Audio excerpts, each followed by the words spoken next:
Chapter 1. Upload a chapter every hour until you've uploaded 20 chapters. Don't forget the red tickets and favorites. Bailiang Palace was located on Mount Qingliang. It had thousands of families and was extremely prosperous. As the only remaining king with a different surname, Su Shao, the king of Bailiang, had both praise and blame in the imperial court, and Jiang Hu, as a meritorious military official, it could be said that he had obtained everything except the emperor's throne. In the 3 northwestern provinces, he was fully deserving of being the ruler. He could cover the sky with one hand and turn the clouds and rain with a flip of his hand. It was no wonder that the officials in the imperial court who didn't agree with this king with a different surname would privately curse him as the barbarian Su, and some with ulterior motives would even throw away the title of second emperor. Today, the prince's residence was very lively. The powerful king of Bailiang personally opened the gate and set up a splendid ceremonial procession to welcome an old man with an immortal air. The servants in the residence only heard that the immortal from the Taoist Holy Land, Mount Longhu, had taken a fancy to the foolish young prince and wanted to take him in as a closed-door disciple. This was a great blessing. Bailiang Palace interpreted it as fortune favors fools. But of course, the young prince had never cried since he was born. He didn't know how to read at all and only learned to speak at the age of 6. His name was mighty and imposing Su Longxiang. It was rumored that the old immortal from Mount Longhu had given him this name. He had said that he would come back in 12 years to take him in as a disciple, and now he was here as promised. In a courtyard in the prince's residence, the Grand Master of Mount Longhu, a Taoist ancestor of Mount Longhu, was twirling his snow-white beard and frowning. On his back was an uncommon small zhong Kuei-style peach with sword. Combined with his appearance, he was indeed worthy of the word otherworldly. Anyone who saw him would sincerely praise him as an otherworldly master. But this time, the recruitment of a disciple had met with quite a lot of obstacles. It wasn't that the imperial residence had any objections, but that his future disciple's stubbornness had flared up. She had squatted under a pear tree and used her, but to deal with this cheap master, who was ranked in the top 3 in the orthodoxy. As for martial arts, cough cough, she should at least be in the top 30. Even the dignified king of Bailiang, a pillar of the country, had to squat there and persuade him with kind words. Son, go to Mount Longhu and learn some skills. In the future, if anyone dares to say you're stupid, just beat them up. Don't be afraid, even if they're beaten to death. Father will support you. Son, you have great strength. It would be a pity if you don't learn martial arts and become one of the top 10 experts in the world. When you return from your studies, Father will make you a senior cavalry captain. You will be able to ride a multicolored horse and wear heavy armor. How impressive! The little prince completely ignored her and continued to stare intently at the ground. Huang Manor, don't you like to eat candied haws? There are wild haws all over Mount Longhu. You can pick and chew on them as you please. Isn't that right, Celestial Master Zhao? The old immortal forced a smile and nodded repeatedly in agreement. It was too shameful to receive such a disciple. If word got out, wouldn't he be laughed at by the whole world? However, even though the dignified pillar of Bailiang, whose words carried weight in the 12 counties, had a dry mouth and a dry tongue, the young man still didn't react. Perhaps he was impatient and thought his father was being too noisy. He raised his butt and farted loudly. He didn't forget to turn his head and grin at his father. The king of Bailiang was so angry that he raised his hand and pretended to hit him. However, he raised his hand and froze for a while before giving up. Firstly, he couldn't bear to hit him. Secondly, there was no point in hitting him. This son really lived up to his name. Su Longxiang was named after the phrase, "In water, The dragon's strength is the strongest. On land, the elephant's strength is the strongest. As mighty as Vajra, they are known as dragons and elephants. Although Huang Manor's silly son was simple-minded and couldn't read, his skin was sickly dark yellow, and his body was thinner than his peers, his strength was first class.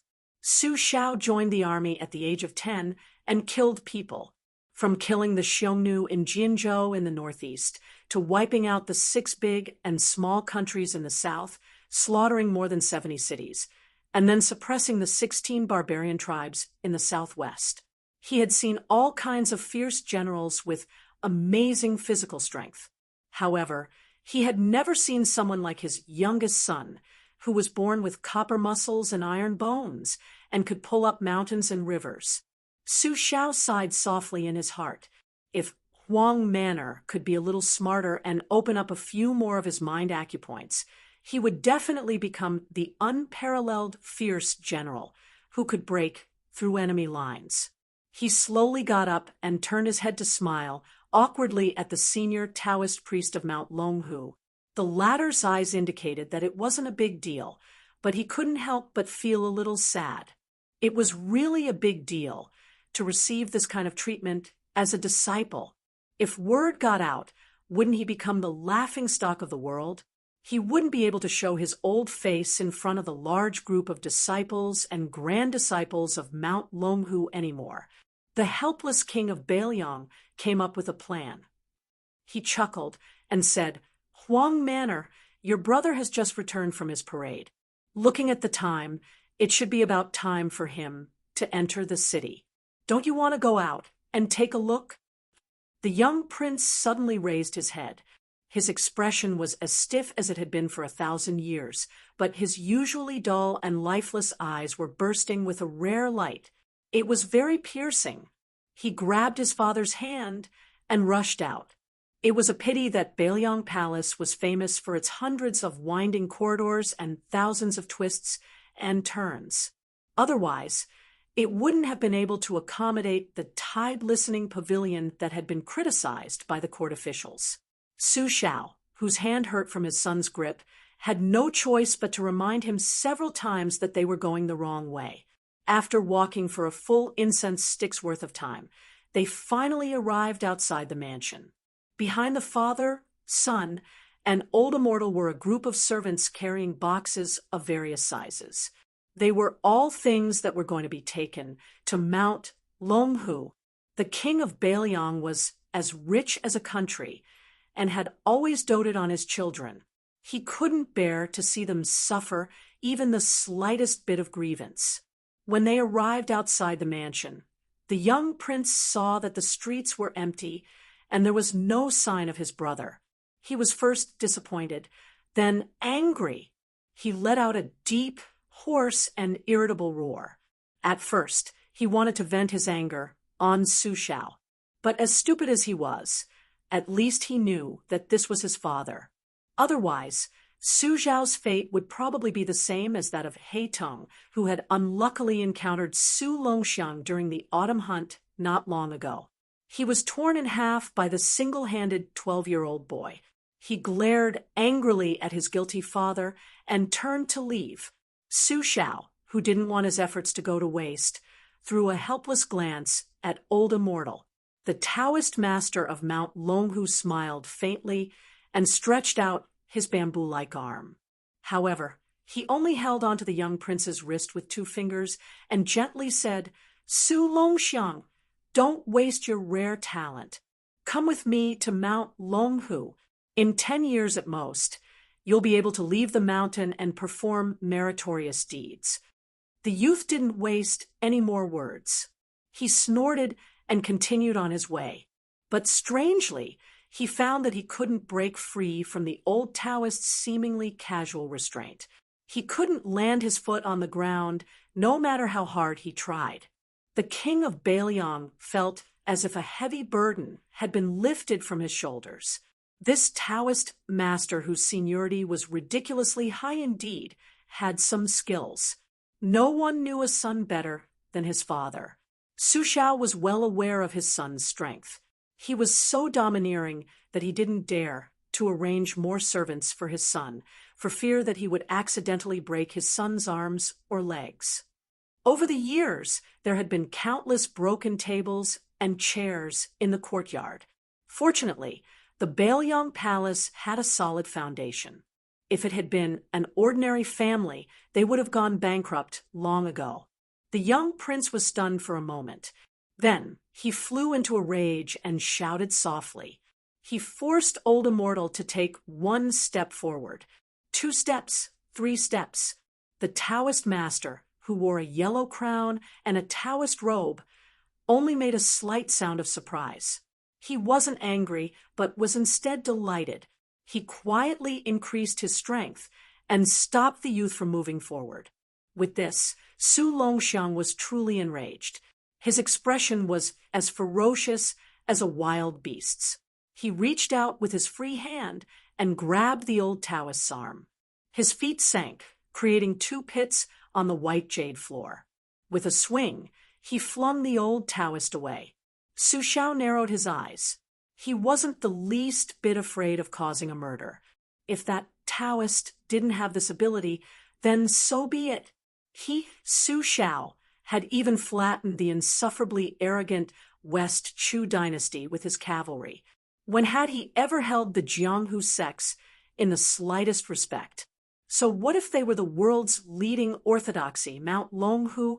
Although the large sects under their jurisdiction couldn't compare to Mount Longhu, they were still considered first-rate within the dynasty. For example, Mount Wudong, which had been vying with Mount Longhu for hundreds of years, was already aloof enough in the Jianghu. Didn't they still take the initiative to send 3 or 4 batches of precious pills every year? The old Taoist floated lightly onto a white jade lion as tall as 2 men at the entrance of the king's mansion. He had the aura of an immortal. Just based on this move alone, if placed in the marketplace, wouldn't it win the cheers of the entire house? According to the popular saying of the king of Baelyang's heir, Su Zhao's eldest son, that was, "You should be rewarded.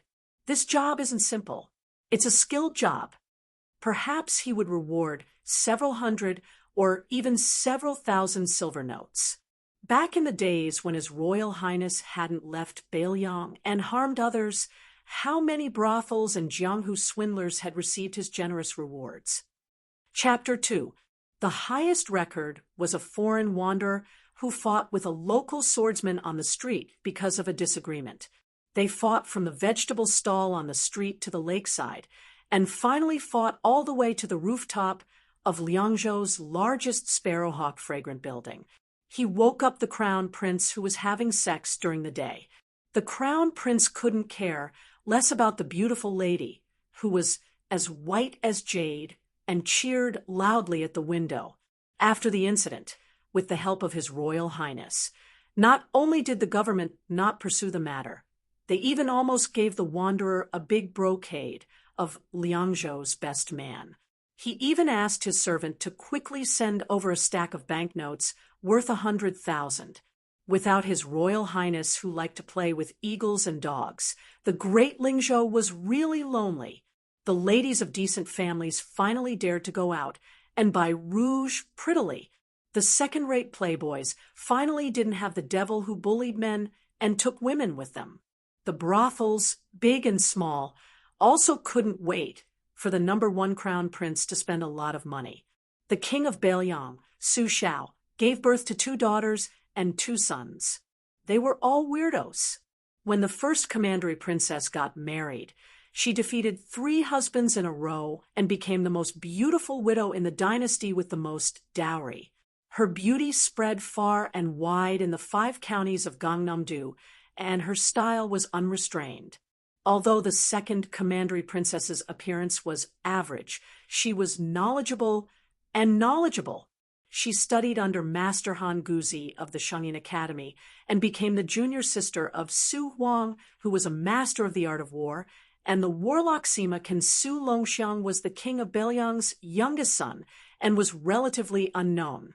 His eldest son was a guy who was famous even in the capital. When the great pillar of the country, Su Xiao, was mentioned, the Crown Prince Su Fingyan would definitely be brought up. It was a pity that Su Xiao was brave on the battlefield, but his son was a prodigal son. 3 years ago, His Royal Highness Su Fingyan was rumored to have been chased out of the palace with a sword on his neck. He was forced to learn the routine of the younger generation of the Guanzhong noble families before their coming of age. In a flash, 3 years had passed, and there was no news of him at all. Ling Zhou still remembered the touching scene of tears in the eyes of the dozens of playboys and dozens of courtesans on the city wall when His Royal Highness left the city. However, there was an inside story that when His Royal Highness left, the Red Sparrow House's banquet lasted all night. Too much good wine was poured into Hanoi, and the entire city could smell the wine. Returning to the palace, the young prince, whose heart was blocked, ran towards the Jade Lion. It seemed that throwing the old man was not enough. This time, he wanted to throw the eyesore old Taoist along with the lion that was said to be heavy. However, just as he started to shake the lion, the old Taoist from Mount Longhu floated down and grabbed one of the youth's hands. Using his true martial arts, he used the Taoist's obscure moving mountain technique to cleverly pull the half-squatting youth up. He lightly smiled and said, "Huang Manor, don't make a fuss. Come with me." The youth held the corner of the lion's base with one hand. His 5 fingers were like hooks digging deep into the jade. He was unwilling to let go. His arms stretched out like an ape as he shouted hoarsely, "I want to wait for brother to come back." Brother said he would bring back the world's most beautiful woman to be my wife. I want to wait for him. The great pillar of the country, Su Xiao, did not know whether to laugh or cry. There was nothing he could do. He looked towards the yellow-crowned Taoist and sighed heavily. "Forget it. Let's wait a little longer. He'll be back soon anyway." Hearing this, the old Taoist's smile became strange. However, he still let go of the young prince's arm. He clicked his tongue inwardly. This little guy was not only born with divine strength, he was basically Venus descending to the mortal world. However, that little bastard Su Fingyan was really coming back. This was not good news. When he first came back to the palace, he suffered a lot. First, he was treated as a Jianghu swindler. Then, that 7 or 8-year-old brat released a pack of vicious dogs to bite him. Later, when he finally managed to explain himself and entered the palace, that little bastard was up to no good again. He sent 2 delicate beauties to knock on his door in the middle of the night, saying that the weather was cold and that he needed to warm his blanket. If it was not for this poor Taoist's extraordinary willpower, he really would have fallen into their trap. Now that he thought about it, he regretted that he did not chat with the 2 girls all night long about the Dadong Sutra and the Huangting Sutra. Even if they did not talk about this, they could have talked about the Pure Maidenheart Sutra. In the evening, the shadows of an old man and a young man were elongated by the afterglow. The old man was carrying a long bag wrapped in rags. His clothes were ragged, and his hair was white. There were even a few strands of straw mixed in. He could beg with a broken bowl on the ground. He was leading a skinny, lame horse. The young man was actually not young. His face was full of stubble, and he wore a hemp gown. He looked like a refugee. "Old Huang, hold on a little longer. Once we enter the city and return home, there will be a big piece of meat and a big bowl of wine." Damn it, I didn't think that wine and meat were rare things before. Now, just thinking about it makes me drool. I dream about it every day. The young man, whose real age could not be seen, said weakly. The old man, who looked like a servant, chuckled, revealing a mouth of yellow teeth that were missing front teeth. He looked very simple and honest and funny. "What are you laughing at? I can't even cry now." The young man rolled his eyes. He really did not have the energy to torment himself. The journey of 2,000 miles back home was just short of begging along the road. Along the way, He caught fish in the water, played hide-and-seek with rabbits in the mountains, climbed trees, and dug out bird nests. As long as there was some meat and cooked it, regardless of whether there was salt or not, it would be the most delicious meal in the world. During this period, he tried to steal some chickens and ducks from villages. There were several times when he was chased by strong men carrying hoes and wooden sticks for dozens of miles. He almost died of exhaustion. Which rich man's son did not wear beautiful clothes and ride a majestic horse? Then he looked at himself. He was dressed in a tattered hemp gown, a pair of straw sandals, and a lame horse. He could not bear to kill it for meat or even ride it. Instead, he had an extra mouth to eat. He did not have an evil servant. Old Huang's small body, which had lived for 60 years, made him panic just by looking at him. He was afraid that he would die one day after walking 2,000 miles. At that time, he would not even have a companion to talk to and would have to spend effort to dig a hole in the wilderness. Before entering the city, there was a stall selling apricot wine not far from the city walls. He was truly exhausted. Smelling the aroma of the wine, he closed his eyes and sniffed. His face was filled with intoxication. It smelled so good. Determined, he walked over and found the only empty stool and sat down. He gritted his teeth and used the last of his strength to shout, "Waiter, serve the wine!" The drinkers who were leaving the city or taking a break on the way into the city all disliked the shabbily dressed master and servant and deliberately sat far away. When the busy waiter heard their voices, he wanted to respond with a "sure." However, when he saw the master and servant's attire, he immediately pulled a long face. As a businessman, how could he not be discerning? These two customers were not the kind of people who could afford to pay for the wine. The waiter was still kind and did not immediately chase them away. Instead, he put on a fake smile and reminded them, "Our signature apricot wine costs 20 coins per pot. It's not expensive, but it's not cheap either." If it was in the past, the young man would have already released his dog and servant when he was looked down upon like this. However, after 3 years of living a poor life, he was used to living a penniless life. He restrained his arrogance and temper too much. Panting, he said, "It's okay. Naturally, someone will pay the bill. I won't forget your tip." "Tip." The waiter raised his voice with a look of disdain.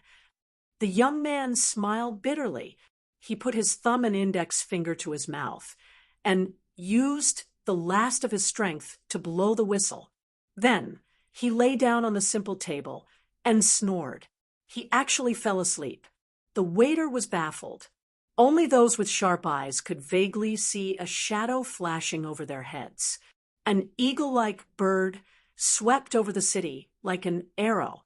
About the time it took for the drinkers to finish a bowl of apricot wine, the ground began to rumble without warning, and the tables began to shake. The drinkers widened their eyes as they saw the wine shaking with the wooden tables. They carefully picked it up and looked around. They saw a group of cavalry charge out of the city gate. They formed 2 black lines, as if there was no end to them. In the midst of the flying dust, tall and big horses could be seen. These were the heavily armored valiant horsemen of the northern Liang region, who had shaken the world by themselves. Looking at the flag in the hand of the general who was carrying the flag, it was as bright as blood, with one word written on it, "Su." Oh my, the king of Bailiang's direct army. In the world, who could compete with the Bailiang cavalry that had galloped through the dynasty's 13 prefectures? In the past, the West Chu dynasty felt that its 120,000 great halberd warriors could go against them. But in the end, in the Battle of Jinghe, the entire army was wiped out. The surrendered soldiers were all killed, and their cries were like thunder. 200 elite cavalry charged out. They were majestic and imposing.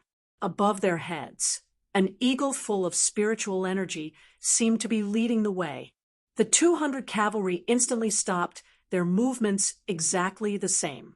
This level of proficiency far exceeded the range of ordinary soldiers who had been through hundreds of battles. The fourth-ranked general, Zhicheng, jumped off his horse. When he saw the old servant leading the horse, he immediately galloped to the front of the wine shop and knelt down. He said respectfully, "General Qidong will pay his respects to His Royal Highness." As for the shabby young man who had arrogantly said that he would tip them, he only muttered in his sleep, "Waiter, bring the wine." Chapter 3. As the flag-bearer of the Bailiang army, Zhicheng Commandant Qi Dangua was in a bit of a dilemma. Although he was one of the 6 adopted sons of the Pillar State Su Shao and was the wolf dog of the 1 tiger, 2 bears, and 3 dogs, his relationship with His Royal Highness could not be considered harmonious. To be honest, Qi Dangua, who came from a poor military background, did not like His Royal Highness's dissolute conduct in the provinces and counties. However, loyalty and righteousness were paramount, since Su Fengnian was his adoptive father's eldest son. Even if Qi Dangua had to personally kidnap his daughter, this Zhicheng commandant would not frown. Now, how to send Su Fengnian back to the prince's mansion was a problem. He couldn't just casually throw His Royal Highness on the back of a horse, could he? Fortunately, a horse galloped over and solved Qi Dangua's dilemma. The horse was as black as ink and abnormally tall and strong. It was once the king of wild horses. After being tamed, it was handed over to the young prince, Su Longxiang. When they met, the king of wild horses was difficult to tame. It raised its big hooves and wanted to trample on its new master. In the end, it kicked an iron plate and was knocked to the ground by the youth. After that, it was well-behaved and docile like a pretty girl from a humble family. Hearing the news, the young prince, Su Longxiang, urged the horse to stop and jump down. He affectionately called out "brother" a few times. Seeing that there was no movement, he naively thought that his brother had died. He wailed loudly, heartbroken. Qi Dangua kindly wanted to go up and explained that His Royal Highness was just too tired. In the end, he was pushed away by the young prince.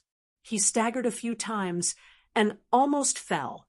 Qi Dangua was a fierce general of the Bailiang army who carried the flag for the Pillar State. It was enough to show that the youth's strength was extraordinary. The old servant called Old Huang by Su Fengnian trotted a few steps and whispered a few words in a heavy Shishu accent. Only then did Su Longxiang smile through his tears. He heavily slapped the old servant's shoulder and directly slapped the old man's, but into the dust. The young prince did not know how to control his strength, but when it came to his older brother, Su Fengnian, he was very careful. He crouched on the ground and carried his sleeping older brother on his back as he slowly walked towards the city gate. The mount, nicknamed Blacktooth, was like it was in spring. It trotted with small, quick steps and turned its head to the side, trying to rub against the red horse that was being led by the old servant. However, the red horse that was all skin and bones and had a lame leg did not appreciate it. It opened its mouth and bit, scaring Blacktooth into quickly running away. However, it was unwilling to run far away, appearing reluctant to part. At first, the people in Lingzhou City were not sure who it was that could make the young prince, Su Longxiang, carry him into the city. Furthermore, there were 200 wolf-like personal guards following behind him. Later on, someone cried out His Royal Highness. This was great. Lingzhou City's main road that could drive 3 horse carriages side by side was immediately thrown into chaos, especially those young ladies who were dressed up beautifully. They did not care about their elegance as they screamed and ran away while holding their skirts. Some of the large shops that were displaying treasures to attract customers immediately hid their things. The news of His Royal Highness is back spread like wildfire. It spread through the entire Lingzhou city at a shocking speed, like thunder. The 20 or so brothels in the city all became spirited. The old pimps and pimps all cried tears of joy. Some of the enchanting courtesans all held their hearts as they sat by the windows and stared at the autumn water. "My enemy, you're finally willing to come back. Do you want to kill this servant?" A person followed the 200 Liangzhou iron cavalry into the city from afar. She had a slender figure and was dressed in a white robe. Her eyebrows were like a painting, and her phoenix eyes were like peach blossoms. She was narrow and charming, her skin was as white as jade, and she had a standard oval face. She was extraordinarily handsome, and did not seem like she was from the secular world. If it was not for the 2 blades on the left side of her waist, her unknown background, and her arrogant expression, as well as the terrifying news of His Royal Highness returning to the city, some of the ruffians and hedonistic young masters on the streets would have already taken liberties with her. This woman was too beautiful. She was even prettier than all of the courtesans in the city added together. Some of the beautiful women and young ladies from rich families who were running in panic saw her. At first, they were jealous. Then they were in admiration and shyness. They thought that if this girl was a young master, they would even be willing to elope. The white-robed beauty, with the blade on her waist, was slightly surprised. She hesitated for a moment before choosing an old fortune-teller and asked, "Old mister, which family's young master is the one who was protected by the Bailiang cavalry into the city?" The old man, who was lamenting that he would not be able to do business in the future, was shocked by the beauty of the girl in front of him. After all, he had been here for many years. It was not easy for him to calm down. He forced a smile and said, "Miss, you are not from here, right? There is only one His Royal Highness here. He is the eldest son of the King of Bailiang. Ordinary sons of rich and powerful families would not dare to call themselves young masters. They would be beaten black and blue by His Royal Highness if they did not like him." Hearing the old man call her "Miss," the woman frowned subconsciously, but she did not refute. She looked at the slowly moving cavalry in front of her and narrowed her peach blossom eyes. There was a faint murderous intent in them. She muttered to herself, "I didn't expect him to be a young master." "Su Huanghua, is this what you always say when you say that 9 lies and 1 truth are easy to swindle? The King of Bailiang, Su Xiao, is known as the butcher who destroyed hundreds of cities and killed 300,000 people. How could he have such a disappointing son?" Bailiang Palace. The crown prince's courtyard was even more luxurious than Prince Su Xiao's. Just the decoration on the large red sandalwood table by the window could be seen, other than the 4-foot-tall dark green bronze cauldron.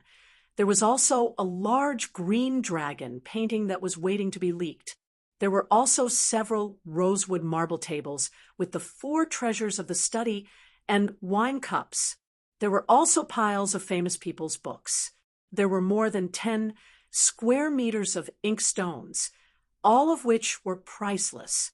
The pens in the sea of brushes were as dense as a forest. In the corner of the tables, there was a huge flower sachet filled with crystal balls and white chrysanthemums. There was also a pair of golden unicorns and auspicious beasts. Inside the prince's mansion, there were several earth dragons that consumed countless charcoal. Therefore, in the early winter, the room was still as warm as late spring. It was okay to walk barefoot on the carpet. The so-called big room of a rich and powerful family was just like this. At this time, the young master, Su Fengnian, was sleeping soundly on the big bed. He was covered with a large quilt with autumn fragrance and looked haggard. Su Xiao and the young prince, Su Longxiang, were sitting beside the bed. Other than the only outsider, Heavenly Master Zhao of Longhu Mountain, who was standing beside him, and the old servant surnamed Huang, who was sitting at the door with a long luggage bag on his back, there was no one else. At the head of the bed, There was an ancient bronze Schwanda stove sprinkled with golden spots. There was a strange incense burning in it that could wake people up. Chapter 4. Taoist Master, is my son all right? Su Xiao had asked the same question for the umpteenth time. How was this still the decisive Su Zhuge on the battlefield? He was clearly a father who spoiled his son to the point of absurdity. He's fine. His Royal Highness is just tired from the long journey. After sleeping for half a day and recuperating for half a month, he will be full of energy again. The old Taoist priest said confidently, but he felt a pang of pain. When the prince saw how thin his son was, he immediately ordered the housekeeper to bring out several furnaces of top-grade elixirs from Mount Wudong and the treasured tribute medicine. He wanted to pour all of them into his son's mouth. Heavenly Master Zhao looked at him with fear and trepidation. He talked for a long time about the principle that medicine was half poison and half medicine. Moreover, he had the selfish intention of competing with Mount Wudong. He personally took out the small Jindan of Mount Longhu, which was a waste of talent. Only then did he dispel the prince's worries. Crown Prince Su Fengnian slept for 2 days and 2 nights before waking up. His younger brother Su Longxiang did not eat or drink for 2 days and 2 nights. When the servants went to report the good news to the Zhuge, he hurried over to visit him. He saw his son pick up the Schwanda burner at the head of the bed and smash it at him. He jumped off the bed and cursed, "Su Xiao, you bastard, you chased me out of the prince's mansion for 3 years. No wonder you always say, I'm not your biological son." Su Xiao tilted his head and dodged the burner, apologizing with a calm face. But how could Su Fengnian let go of the main culprit, who had caused him to eat and sleep in the open for 3 years? After smashing everything in the room that could be smashed, he chased him all the way out of the room. When he saw a broom lying in the corner of the corridor, he picked it up and chased after it.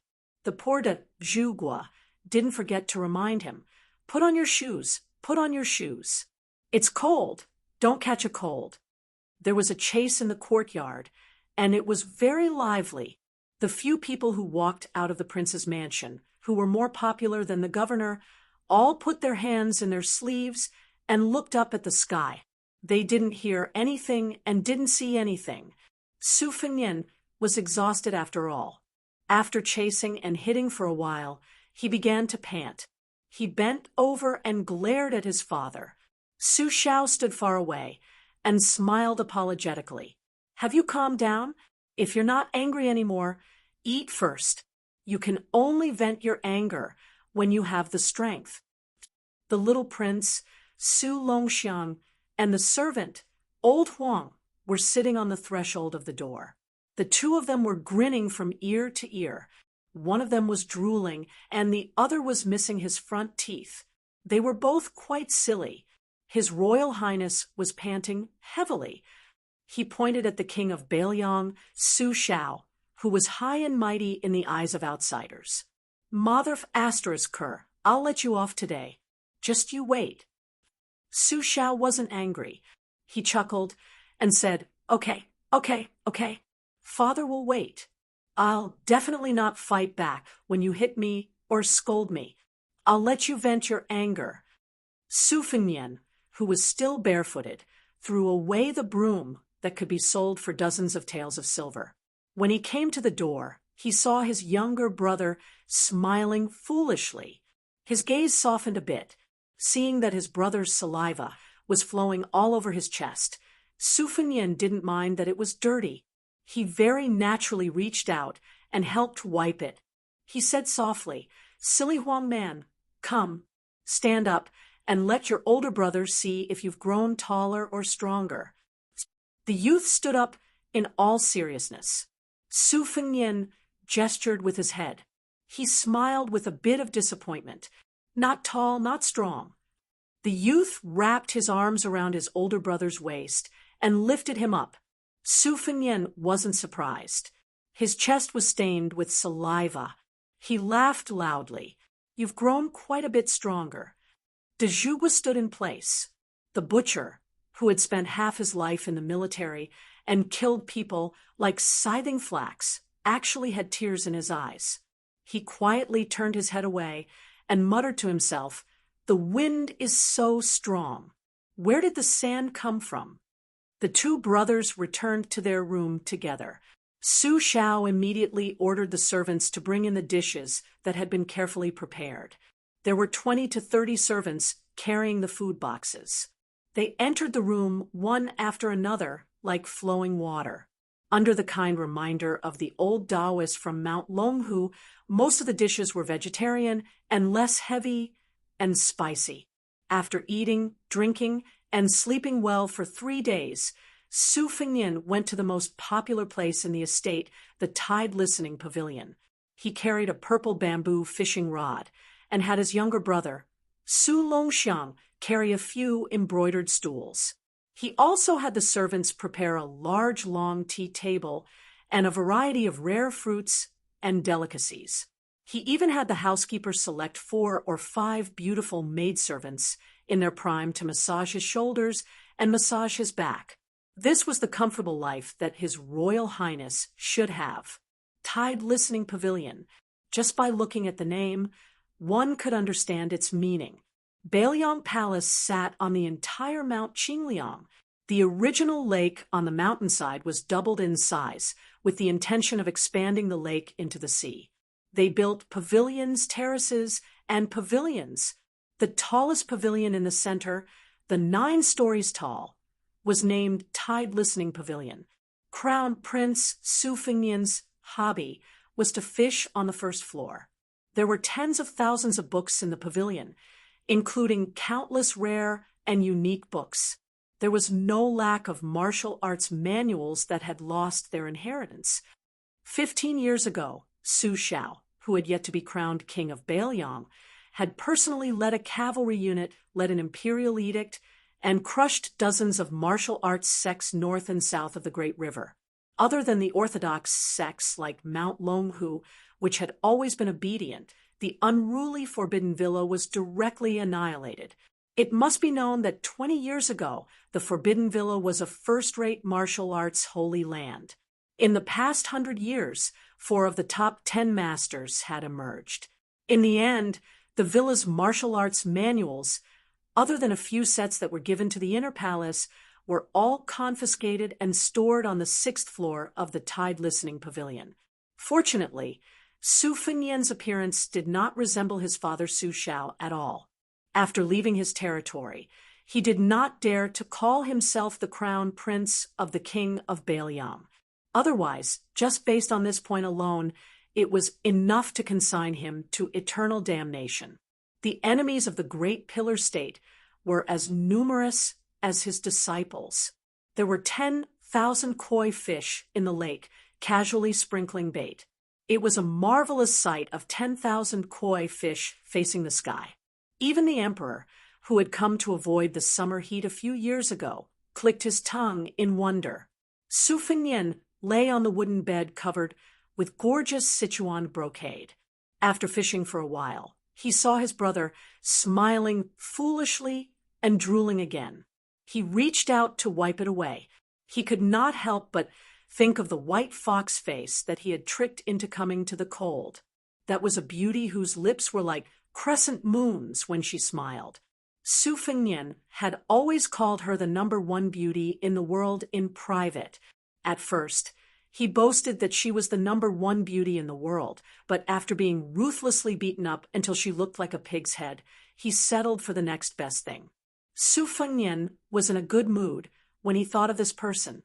He rubbed his brother's head and said with a smile, "I said that I would help you trick a beautiful woman to be your wife, and I really did kidnap one. She had a white fox face, extremely beautiful. She wore 2 sabers, one embroidered winter, and the other spring thunder. Both were famous sabers in the world. Unfortunately, she was a man." Chapter 5. After taking a comfortable bath, Su Fengnian took off his beggar's hemp clothes and straw sandals and changed into the rich family's clothes. He shaved off his stubble.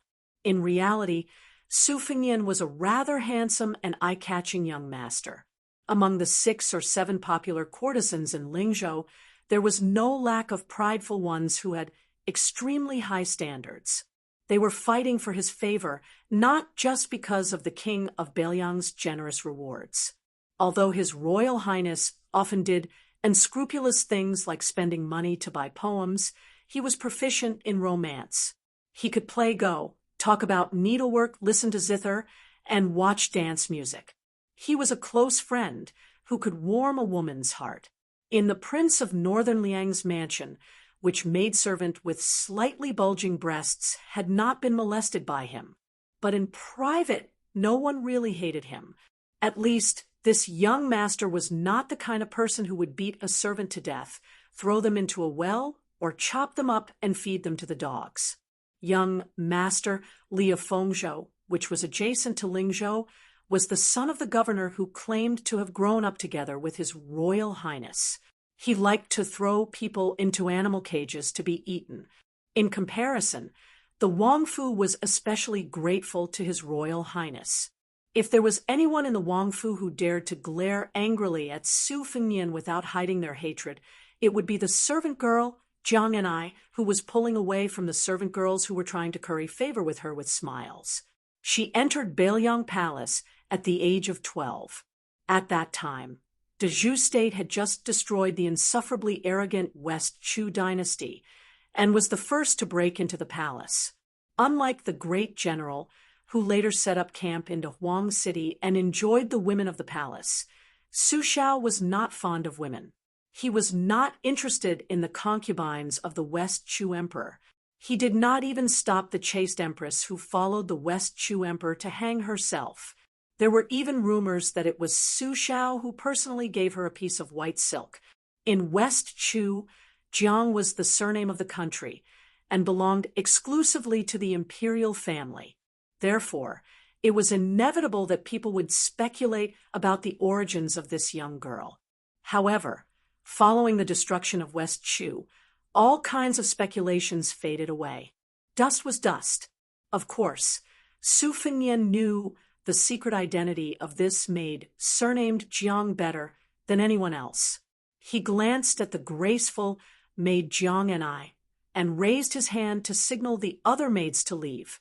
When they were far away, he laughed and said, "What, is Princess Taiping disappointed that I didn't die in a foreign land? Don't worry, I really don't want to die before I help you break the melon." TSK, Princess, your chest is rising and falling more and more. I think you should be called Princess of Injustice. Jiang and I, who was a princess in the past and was now a maid, was indifferent. She had a straight face and gloomy eyes. She couldn't wait to bite this lecher to death. Hidden in her sleeve was a dagger god talisman that was said to be worth 12 cities. If there was only a slight chance, she, who couldn't even bear to kill a chicken, would cut off Su Fengnian's head without hesitation. However, she saw a middle-aged man in casual clothes from the corner of her eyes. She had to resist the urge to fight with her life. The man was in his 30s. He was 9 feet tall and had a handsome appearance. He squinted his eyes all year round and seemed to be drowsy. He was one of the 6 adopted sons of the king of Beiliang, Suoxiong Yuan Suozong.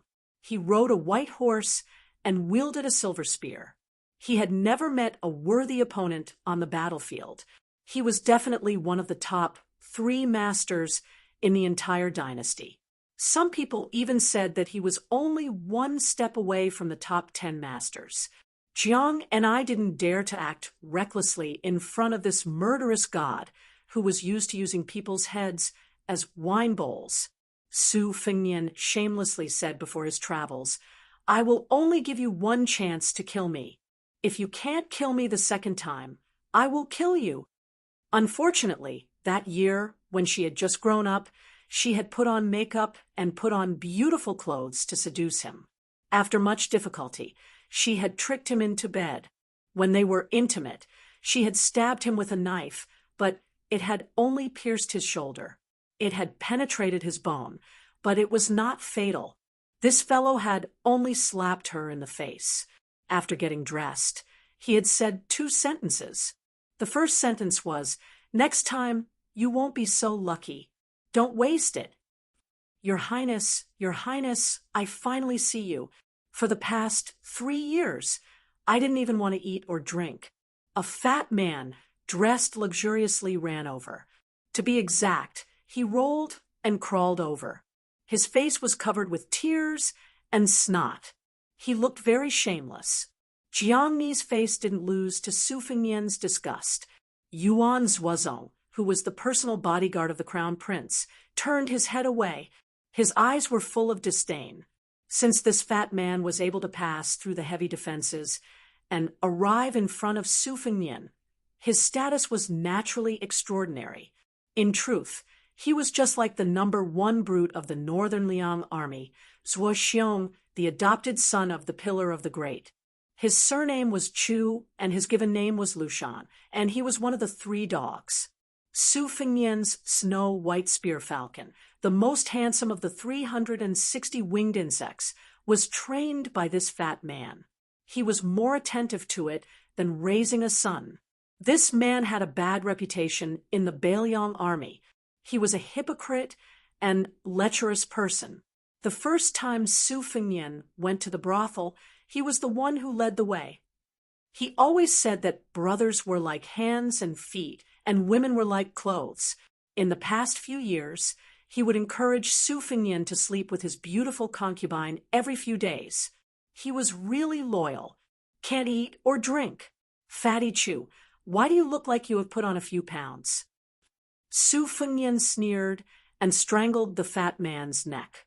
The fat man who was strangled by the neck shouted with a red face, "Your Highness, I have lost weight. I have lost a lot of weight. If your Highness doesn't believe me, I will go weigh it right away. If I put on 1 pound, I will cut off 1 pound of meat. If I put on 10 pounds, I will cut off 10 pounds. Su Fengnian loosened his neck and patted Chu Lushan's fat cheeks.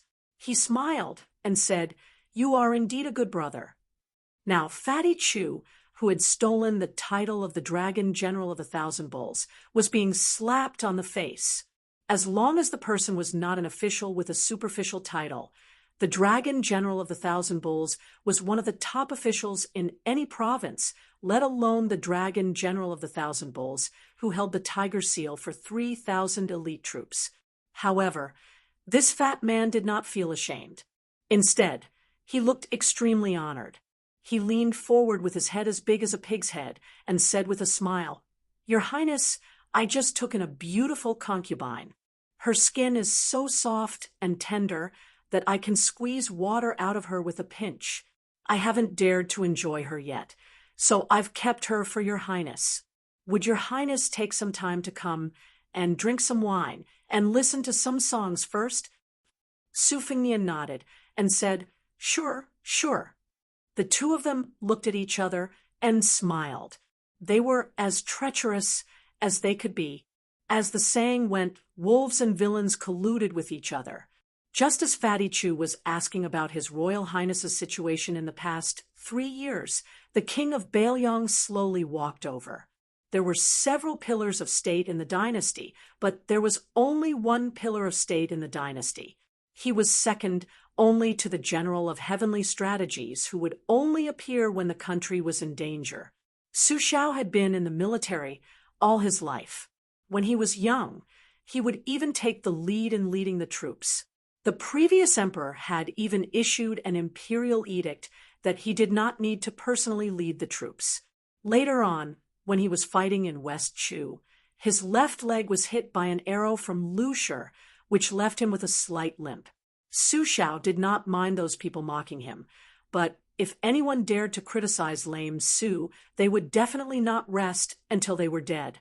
The Marquis of Wu, and who had once fought alongside him against West Chu, had a trusted subordinate. He was young and impetuous, but he paid the price. Su Xiao casually found an excuse to behead him in public. His head was hung on the walls of the imperial city of West Chu, along with the heads of other famous generals of West Chu. The Marquis of Wu and was angry, but he did not dare to say anything. He did not even protest to the emperor after the incident. Su Shao, with white hair on his temples, was not tall, and his appearance was even more inconspicuous. When he was middle-aged, he had a slight limp. Now he was slightly hunchbacked, as if he was carrying the burden of 300,000 ghosts. Fatty Chu was an observant and alert person. He immediately restrained his expression and knelt on the ground. Although he was also an adopted son, Yuan Zhuozong had more backbone. He just bowed according to the common etiquette. The king of Bailiang, Su Shao, gently waved his hand and let Chu Lushan take a stool to sit down. He tried to sit on the wooden couch with his son, but was kicked in the butt by the angry Su Fengnian. He had to awkwardly take a stool and sit aside. Fatty Chu was sweating cold sweat. He felt like he was sitting on pins and needles.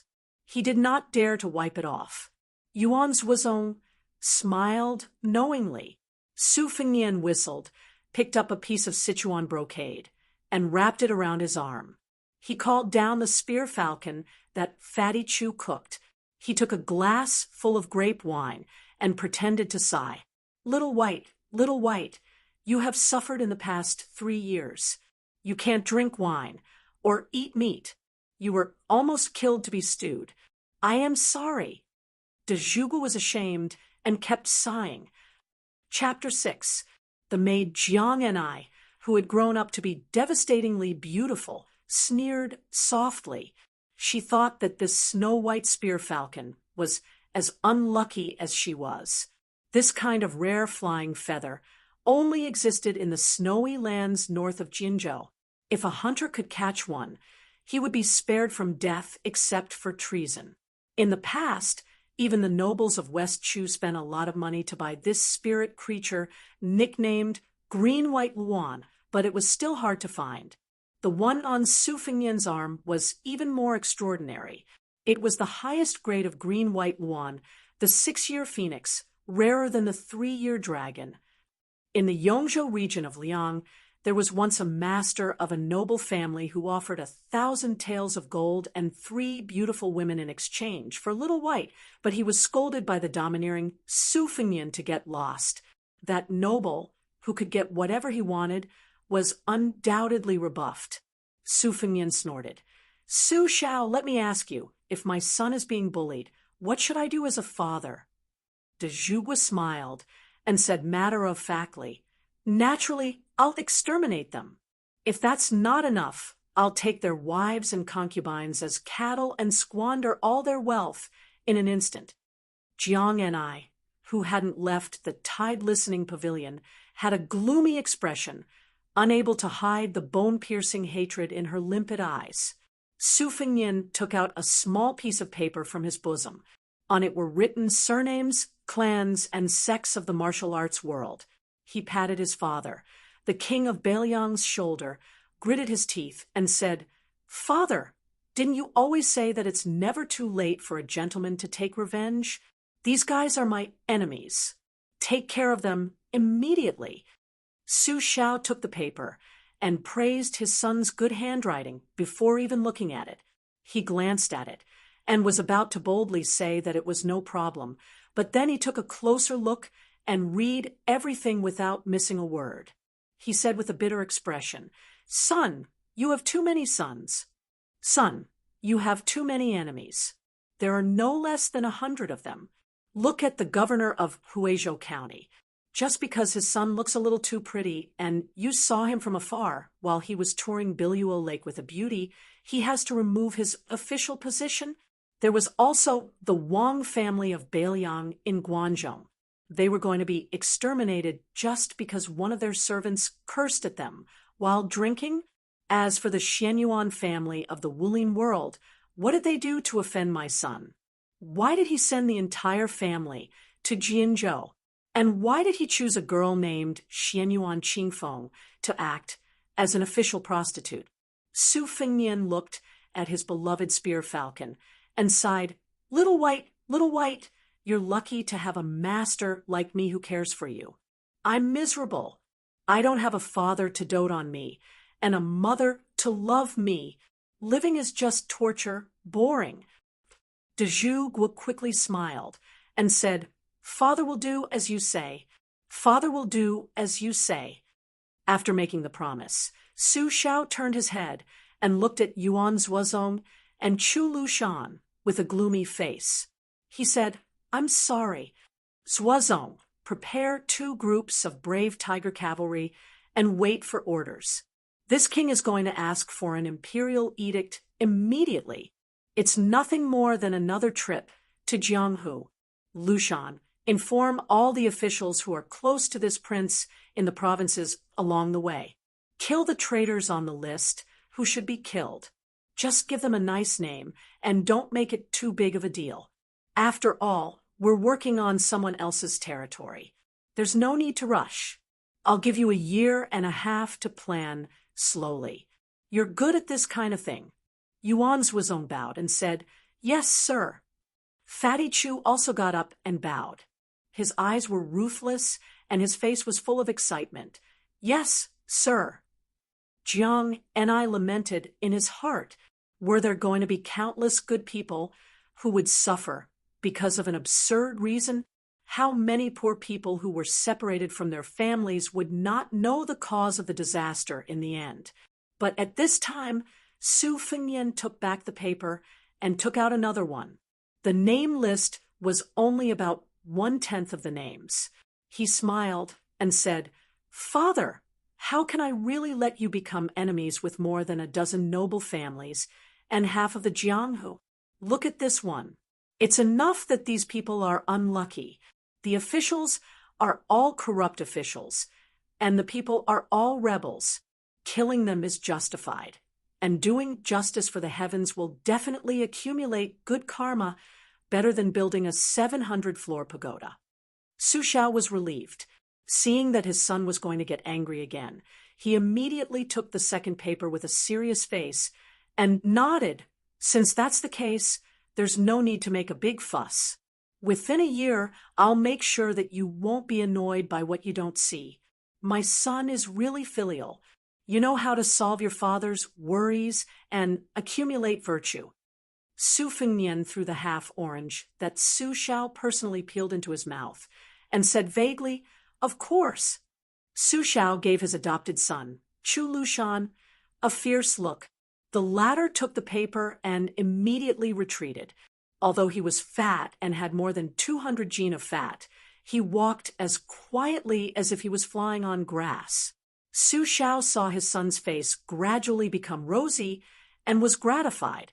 He softly said, Son, I said you're not my biological son. That's because you don't look like me. You take after your mother. Su Fengnian heard this and only grunted. De Jougua, who had been recuperating for the past 10 years, knew that this topic was unpleasant. He changed the topic and said, Huang Manor doesn't want to go to Mount Longhu. Help me talk to him, and he'll listen to you. Su Fengnian nodded and said, I know. Go do what you need to do. Don't disturb me fishing. Su Xiao chuckled and said, Wait a little longer. I haven't talked to you in 3 years. Su Fengnian glared and said, If you knew this would happen, why did you chase me out of the family? Scram. The word scram was imposing. The pitiful and lamentable king of Bailiang immediately fled. He didn't dare to stay any longer. For some reason, every time Jiang and I faced a Jougua, who Su Fengnian treated like an ordinary rich man who didn't teach his son well, she would feel a chill run down her spine. She didn't dare to show the slightest bit of killing intent towards this man who deserved even more hatred than Su Fengnian. At first, she thought it was because she was timid. However, the older she grew, the braver she became, the more she didn't dare to act rashly.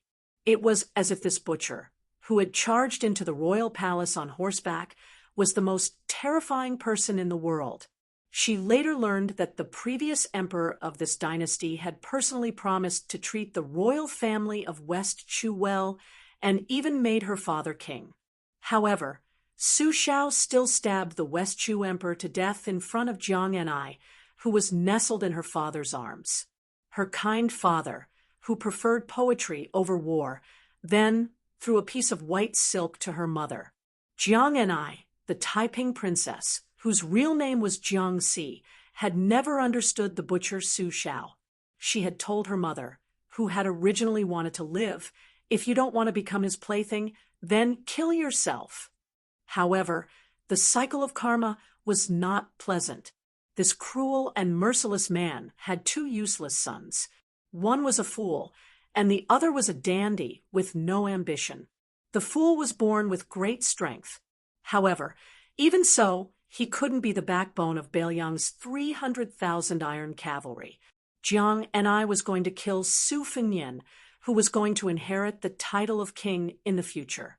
In this way, no matter how powerful Su Xiao was, he would inevitably fall apart one day. Therefore, Jiang Enai was willing to wait and live. Su Fengnian waved his arm and dispersed the green and white luan in his hand. He threw away the small piece of Sichuan brocade that had a hole dug out by the sharp claws. He smiled at the martial god of Bailiang, Yuan Zuozong, who had been standing respectfully at the side, and said, "Brother Yuan Zuozong, you should go and rest." Yuan Zuozong, who had never heard this intimate address, was stunned. He hesitated for a moment, and then bowed and left. The tide-listening pavilion was finally quiet. Looking out, one could see the picturesque scenery. Su Fengnian didn't pick up the fishing rod. Instead, he reclined on the couch and said softly, "Jiang Enai, if you have the chance, you should go out and take a look." The captive princess, who didn't delve into the meaning of this, smiled disdainfully and said, "His Royal Highness' trip this time will cause a group of people to suffer an unexpected calamity. What a big deal. No wonder he is the young master of the Pillar State." Su Fengnian turned his head and said with a smile, "If not, would I be able to erase your chastity mark?" The corner of Jiang Ni's mouth curled up in disdain. It evoked a monstrous hatred. If it could be weighed on a scale, it would be 1,000 caddies of hatred. Su Fengnian smiled and said, "Do you know that when you are angry, you look exactly the same as when you are happy? You have two little dimples. I like this part of you the most. So, when you kill me later, I will take a few more glances." Jiang and I said expressionlessly, "Just wait. The next time I kill you, I will smile the happiest." Su Fengnian sat up straight. He took out a handful of bait from a phoenix-carved glass basin and threw it into the lake outside the railing. Countless koi fish jumped out of the lake. Looking at this lively scene, His Royal Highness, who had his back to Jiang and I, said with emotion, "That will certainly be the most moving scenery in the world." Chapter 7. Crown Prince Su tossed out a few bundles of bait and got tired of watching the carp flip about. He clapped his hands and stood up. Originally, Jiang and I had prepared a damask soaked in warm water to wipe his hands, but Su Fengnian didn't take it. 3 years of tempering. It was difficult to go from extravagance to frugality, but there was also a transition from frugality to extravagance. He left the tide-listening pavilion alone and didn't forget to turn around and remind her, "Sister Jiang and I, don't even think about sneaking into the pavilion and trying to steal a secret martial arts manual. You know that none of the guard servants inside can be dealt with a divine talisman in your sleeve. Those old fellows are far less protective of the fairer sex than me. It's better for girls to grind their sleeves together with their bare hands. Let's go. Don't glare at me. The first time I saw you, I knew Sister Jiang Ni's eyes were beautiful." After teasing the maidservants, Su Fengnian walked towards the stable that belonged to him and his second sister. Along the way, he saw beautiful maidservants and did not forget to reach out to hug their waists and touch their small hands. For those who were more beautiful, of course, he did not forget to rub their heavy breasts and call them sister. Then he flirtatiously said, "Oh, There are a few extra tails of meat here. Don't tire yourself out walking." This caused a series of laughter that sounded like silver bells. Su Fengnian arrived at a stable that was even more extravagant than the average wealthy families. For the time being, there was only a lonely maroon, lame horse inside. Old Huang, who had worked as a coachman for the prince's residence for many years, was chatting with the horse. He saw His Royal Highness, who had depended on him for 3 years, grinning foolishly out of habit, revealing 2 front teeth. Su Fengnian rolled his eyes and said in surprise, "Old Huang, where's your box? Why aren't you carrying it?" Old Huang was probably from Shu. He couldn't change his Western Shu accent, which wasn't very popular in the dynasty. The tiny Western Shu, which had less than 60,000 soldiers, couldn't escape the fate of being destroyed by the king of Bailiang, just like the Western Chu dynasty. However, Old Huang was much cuter than Jiang and I. He knew his place very well. During these 3 years of bleak travel, if not for Old Huang's ability to fish, climb trees, steal chickens and dogs, and teach Su Fengnian how to weave straw sandals, he would have starved to death in a foreign land. The old servant was carrying a bag wrapped in rags on his back. There was only a long red sandalwood box in it. He would rather die than let Su Fengnian open it to see what was inside. At first, Su Fengnian thought that it was a famous Xuanji box used to store divine weapons in Jianghu. He thought that his father would at least send a peerless master to accompany him. But when he met the bandits for the first time and saw that this old servant was even more like a stray dog than he was completely disappointed. Every time he tried to persuade Old Huang to open the box, the old coachman would only shake his head and smile foolishly. Su Fengnian could only curse. "It's not like I want your wife to strip naked for me to see." Once in Qinghe County, Su Fengnian couldn't resist his curiosity and secretly studied it when Old Huang went to take a dump. However, he didn't get the main point. He only felt that the box was cold and piercing just by holding it. As a result, Old Huang's eyes were filled with hidden bitterness. He was even more pitiful than the virgin girls he took liberties with on the streets of Lingzhou. After that, perhaps it was retribution, Su Fengnian caught a cold the next day. It was Old Huang who boiled medicine, boiled water, and stole sweet potatoes to roast. He was so busy that he was badly burned. After that, the old coachman carried Su Fengnian on his back for half a year. The biggest impression he had was that Old Huang's bony skeleton made him panic. Of course, there was also some unspoken gratitude. After that, Su Fengnian didn't have any ideas about the box.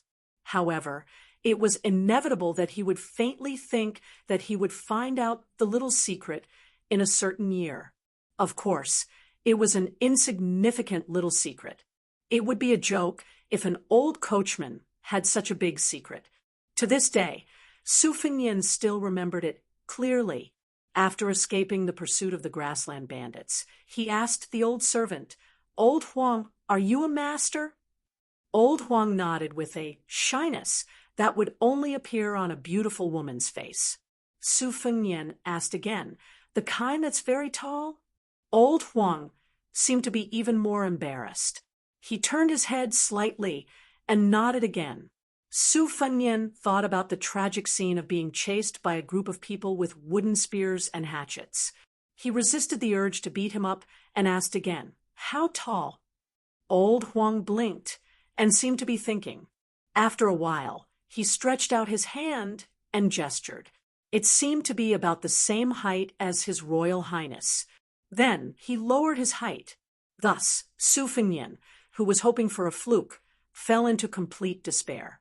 Therefore, Su Fengnian had every reason to be angry with the Pillar of De Gua, other than forgetting to arrange for a master to be his retainer.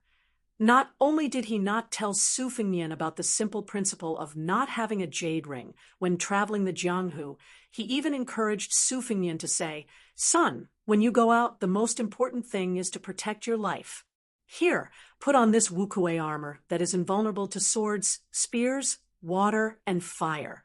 Put on these gloves that are made from the silk of the ice silkworm. Here, there are 3 or 4 books that are similar to the Wudang sect's Shang-Qing Purple Yang tactics. Take them all. Good stuff. If you throw any of these books into the Jianghu, it will cause a bloody storm. Take some time to practice them. Who knows, you might become a master tomorrow. Take the banknotes. The jade pendants on your waist are worth a few hundred taels of gold. If you run out of money, find a pawn shop and sell them. Living a good life won't be a problem. In the beginning, Su Fengnian felt that it was indeed not bad. This kind of traveling was a smooth journey. He didn't have to worry about spending money like water. He could hook up with different beauties from different places, get to know famous heroes, and become brothers with famous heroes in the Jianghu. Just thinking about it made him happy.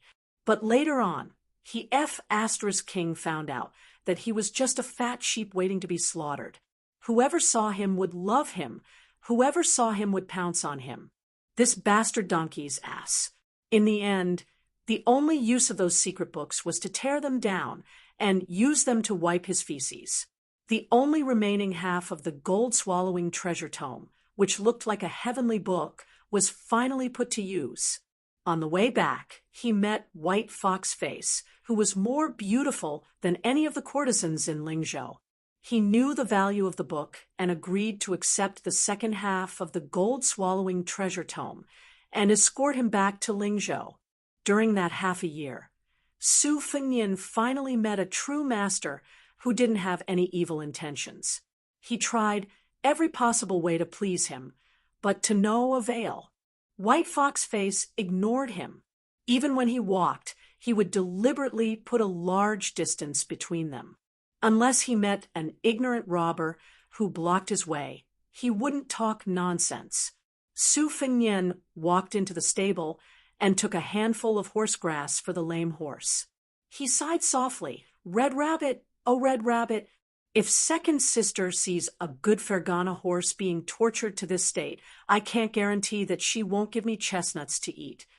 In these 3 years, 1 eagle, 1 horse, and an old servant who fortunately didn't have bad eyesight were all he had.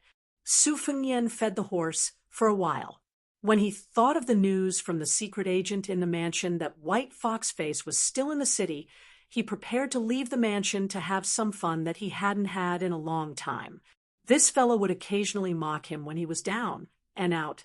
"If you're a young master from an aristocratic family, then I'm a woman." Su Fengnian had no reason not to show off. In the past, he only felt that it was right and proper to rely on his father's royal banner to intimidate others. Now, he still felt that way. He just cherished it a little more. After all, he had lived through more than 2 years of misery. Only now did he realize that the daily necessities of this world were not cheap. Old Huang and His Royal Highness had developed a tacit understanding. He seemed to know that he was going to indulge in wine and women, so he rubbed his hands and made a drinking gesture.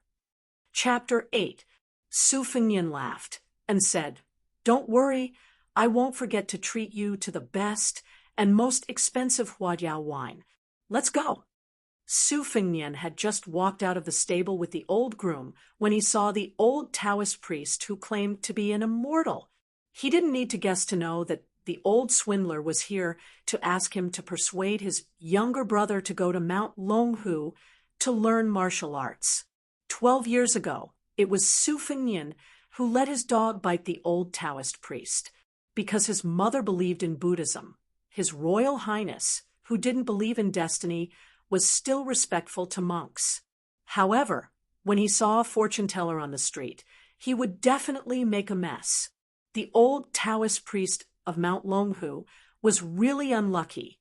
Back then, the old Taoist priest, who was slovenly and covered in lice, passed the first stage and almost lost his virginity. The beginning of that meeting was very unpleasant, but the end was still sloppy. Su Fengnian didn't forget to lecture the old Taoist priest of Mount Longhu in private before he left. "Old man, if you want to cheat people of their money, you should at least give up some money to get a decent set of clothes. Those Taoist priests in the supernatural novels all wear yellow crowns and Taoist robes.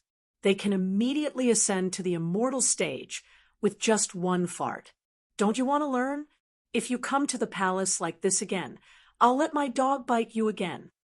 It seemed that the old Taoist priest with the surname Zhao had learned his lesson. He really did change into a brand new Taoist robe and a yellow crown on his head. He even added a simple peachwood sword. Wherever he went, he would receive looks of respect that he had never received in the first half of his life. This made the old Taoist priest, who was usually expressionless on the mountain for decades, very happy. Su Fengnian put his arm around the old Taoist priest's shoulder and said softly, "Ox-nosed Taoist, it's a good thing that my younger brother is going to Mount Longhu. However, your Mount Longhu has formed a good relationship with my father. Don't you have anything to say?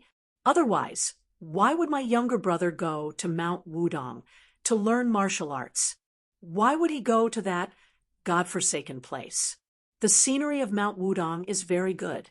I can visit it every now and then." The old Taoist priest looked embarrassed. He looked around and saw that no one was around. Then he quietly reached into his pocket and took out an old and yellowed book. He said reluctantly, "This is the Dragon Swordplay Manual." He didn't expect that he would turn on him. He didn't even look at the manual. He pointed to the Tide Listening Pavilion and said, "Aunt Dragon, you bastard. You. Do you think I need to go to another place to find a secret manual to practice or use martial arts? You. Don't you think it's embarrassing?" They were both old men who had lived for 60 to 70 years, but old Huang was very perceptive. He curled his lips and laughed along with his highness. Only then did the old Taoist remember that there was a Tide Listening Pavilion in the prince's mansion that was known as the Arsenal. He suddenly understood and withdrew his hand awkwardly. "Then what should we do?"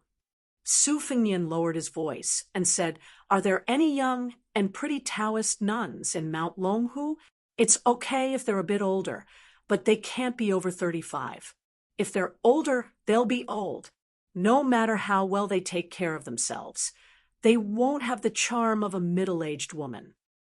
"Ah," the old Taoist priest exclaimed in surprise. Su Fengnian raised his eyebrows and asked, "What? You don't have any? Or are you not willing?" The old Taoist priest seemed to be in a dilemma, but in a few blinks of an eye, he whispered, "There are some, but they're all my brother's disciples and grand-disciples. I'd rather have no disciples than have substandard ones. That's why I have very few disciples. But since the Crown Prince wants to study Taoism, I don't mind recommending 1 or 2 female juniors."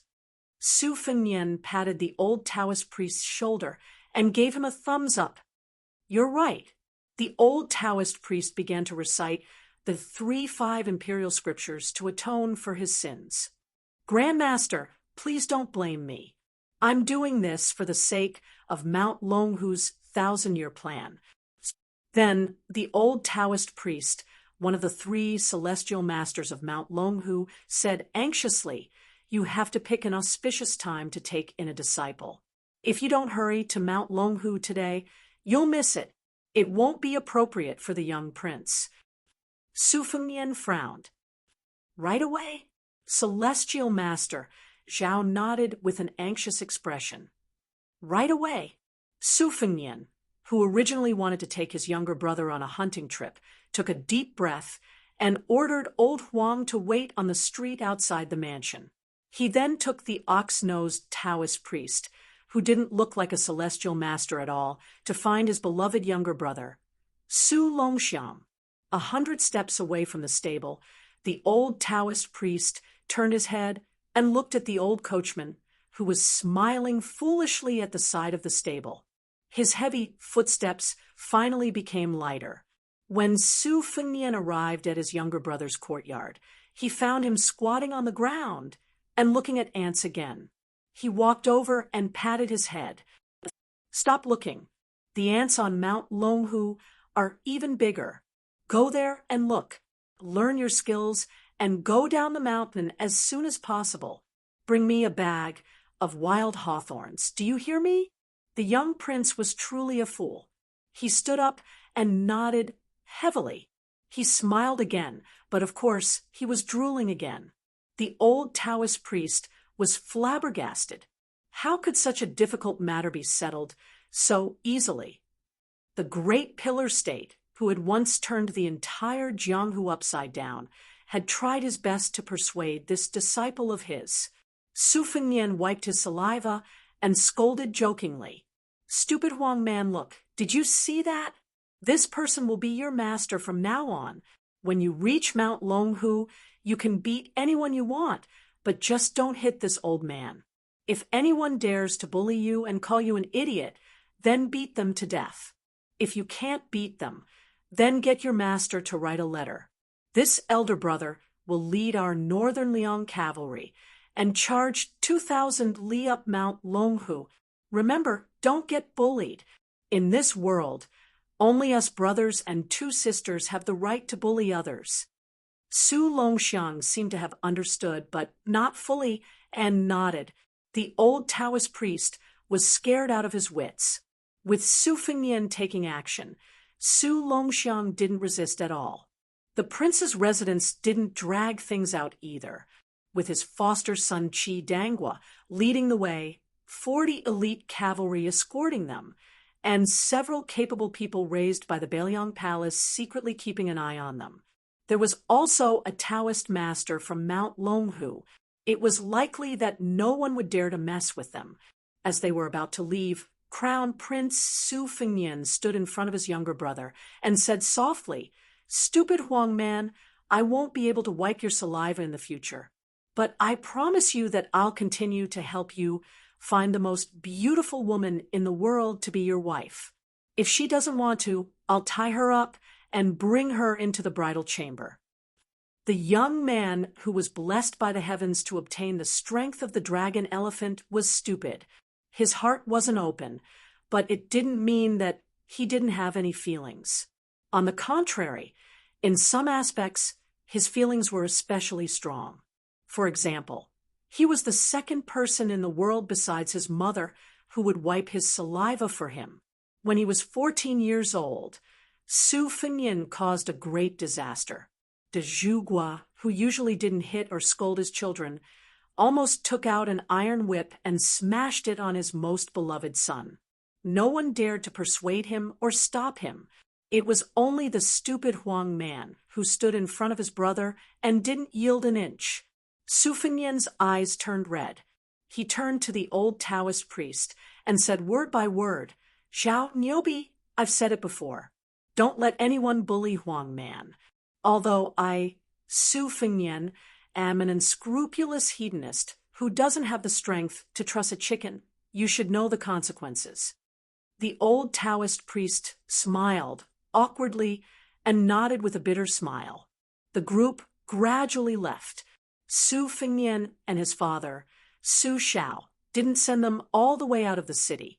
Su Fengnian found old Huang, who was standing beside the jade lion. He smiled and said, "I'm not in the mood to drink today. How about later?" The old servant's smile was simple and bright. His old face was like a large patch of reeds that could only be seen in the wilderness. It couldn't be said to be charming or magnificent, but it had its own feelings. It was like a jar of old wine that had been sealed for many, many years. Chapter 9. A peerless beauty had come to the Dragon Gate Inn. This news was second only to His Royal Highness returning from his travels in Lingzhou City. The number of people who came to hunt for novelty almost broke the inn's door. Business was booming. Every time the beauty came out of the room to eat, the inn would be filled with wanderers who wanted to see the scenery. In the beginning, it was only the young hedonistic young masters who participated. Later on, even the old rich men who had been bedridden for years came to admire the beauty. They all exclaimed that the beauty was a feast for the eyes. The busybodies all said that this girl was even more moving than Lingzhou's #1 courtesan. Yu Yue, Lady Yu, some of the old masters who had left Lingzhou and seen the world also said that they had never seen such a beautiful girl in their lives. There were even scholars who threw in large amounts of money and squeezed their heads to get a good seat in the inn.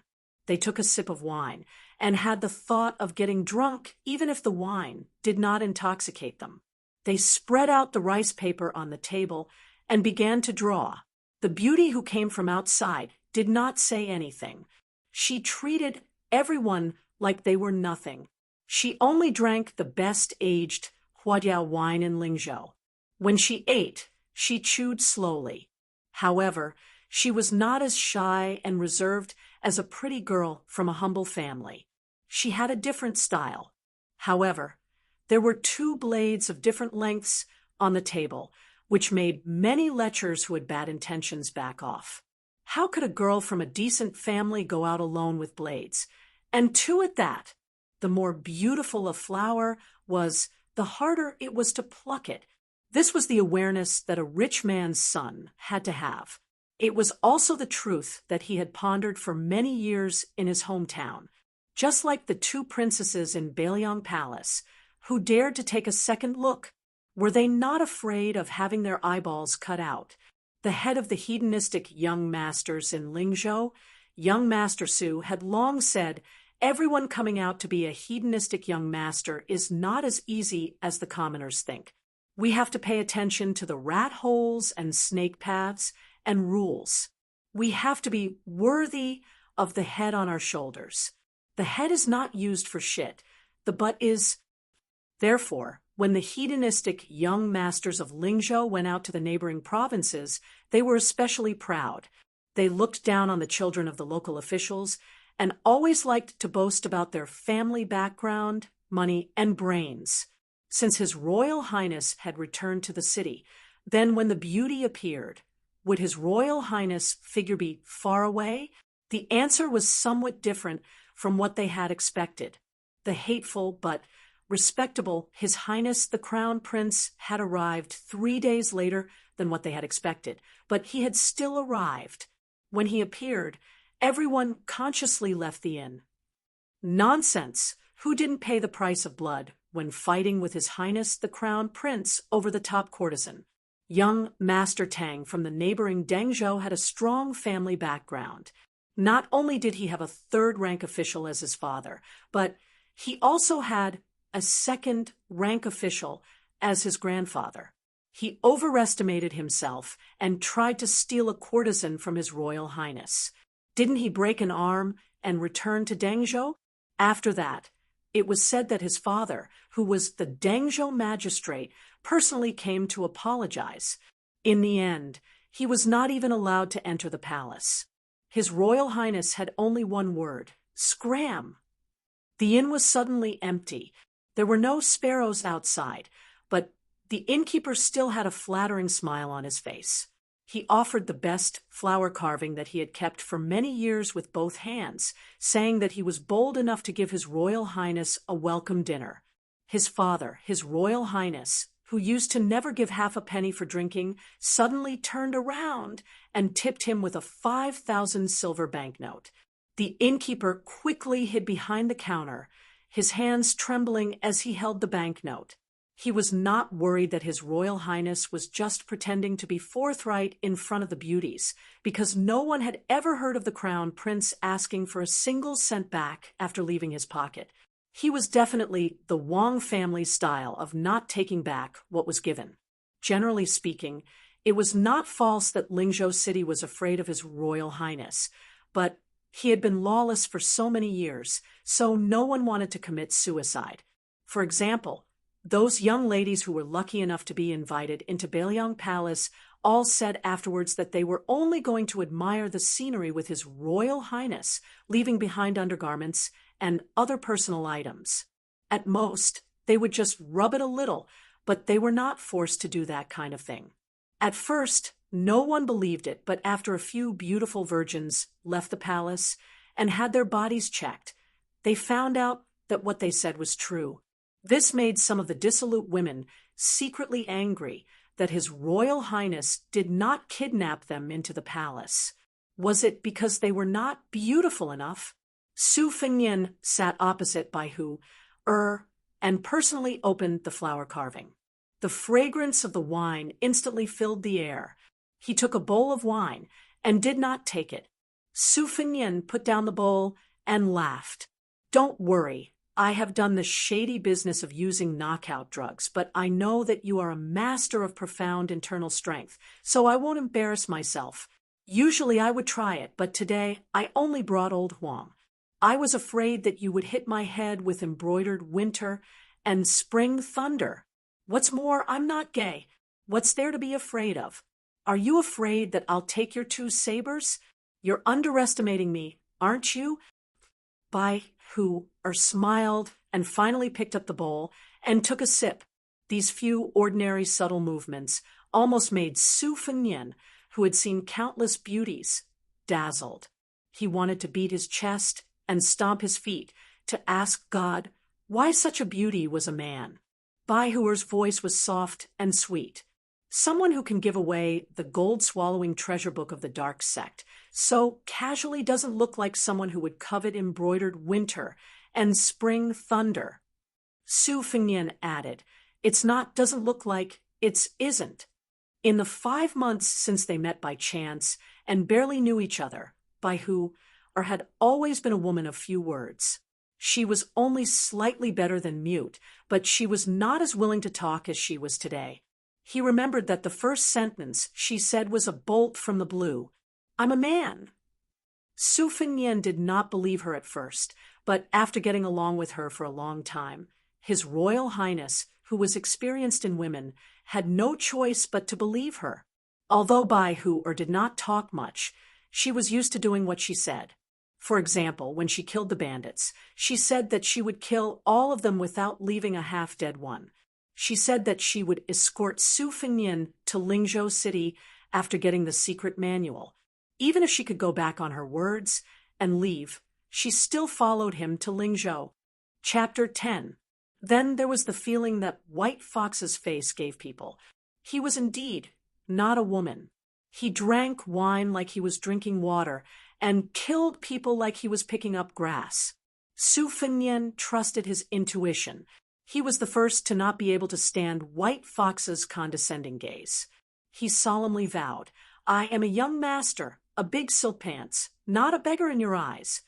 White Fox's face lightly replied with a hair-raising sentence, I don't lie, but I also don't like people lying to me. If you lie to me after I enter Lingzhou, I will kill you and place the gold-swallowing treasure tome on your corpse. Along the way, Su Fengnian thought that White Fox's face was an out-and-out lunatic. He was a lunatic that was so beautiful that there was no limit to it. He was a lunatic that was so beautiful that there was no limit to it. He was a lunatic that was so beautiful that there was no limit to it. The key point was that he was also a man. Su Fengnian's heart was broken. He had already agreed that he would marry the world's most beautiful woman for Huang Man. If it was a woman, how simple would it be? Once they were in his territory, even the world's top 10 experts would have to obediently stay.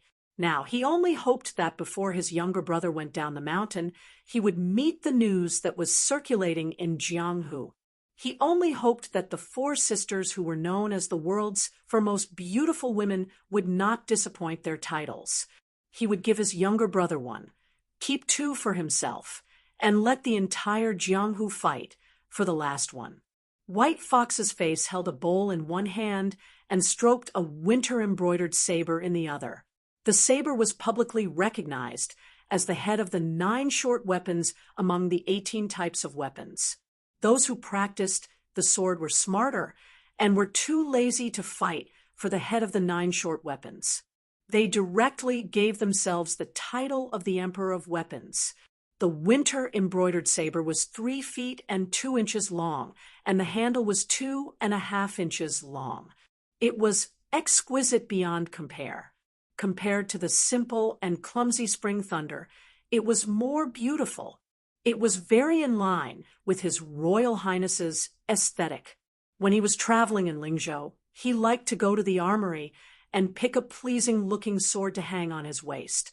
As for the winter embroidery saber, he estimated its weight to be about 2 caddies.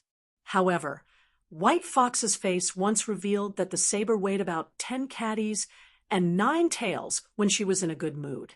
Su Fengnian did not have any strong points. He was born in Bailiang Palace and spent his childhood climbing up and down in the tide-listening pavilion of the Martial Library every day. He had seen the world, so he believed it immediately. As for the short and narrow spring thunder saber, it had never been unsheathed, and the face of the white fox had never been mentioned. For Su Fengnian, it was a pity that it was neither big nor small. Su Fengnian raised his glass and said, "A toast to you."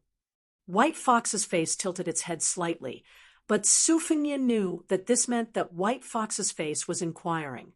Hence, he replied with a smile, "I'm not thanking you for sending me back to Lingzhou. This is not a favor.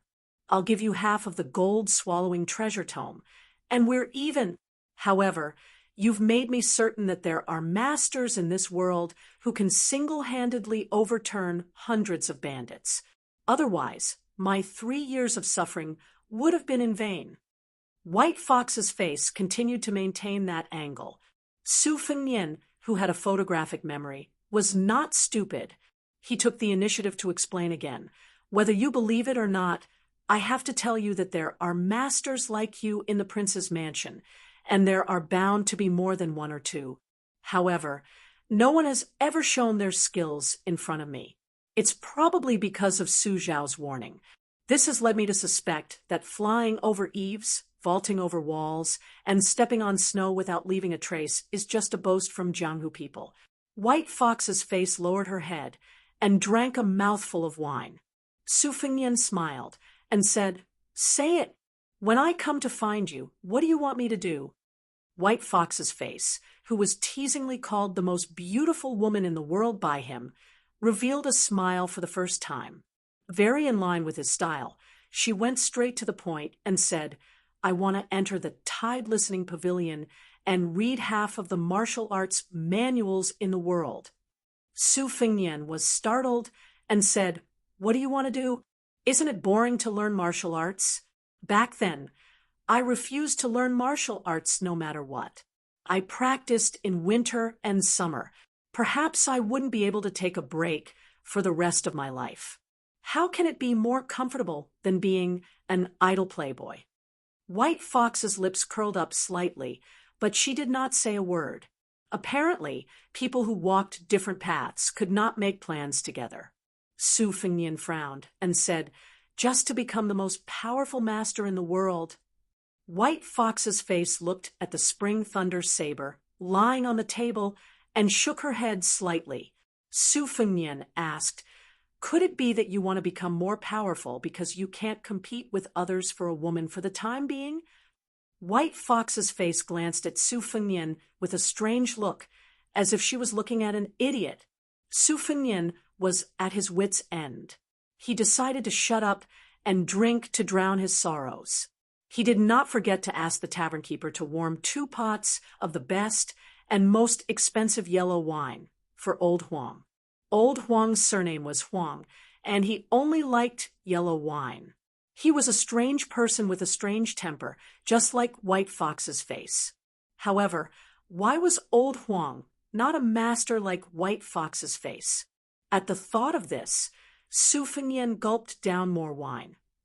White Fox's face opened her mouth slowly and said, "I want to kill 4 people." Su Fengnian was stunned. "Is it difficult even with your superb skills?" White Fox's face looked strange again. Su Fengnian immediately knew that he was being an idiot again. He said self-deprecatingly, "All right, then they are the top 10 masters in the world." White Fox's face looked out of the window with a lonely expression, just like the autumn scenery. Not far from it, 2 of them are first pin masters, the top 10 masters in the world. The other 2 are probably more powerful, but half of them are not from the Liang dynasty. Su Fengnian slapped his thigh and said, "White Fox's face, you are awesome. I like heroes like you."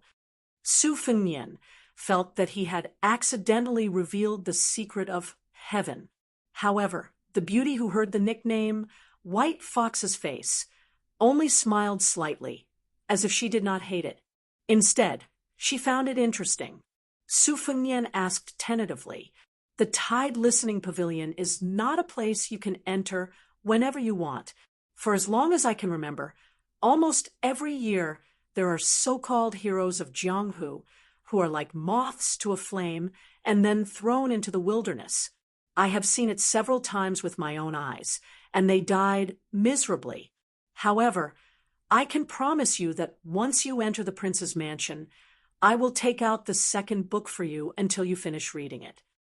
And I'm saying if Su Xiao agrees, you can stay in the Tide Listening Pavilion. The prerequisite is that you don't hate those zombie-like guards. Ha! They aren't as handsome and humorous as me."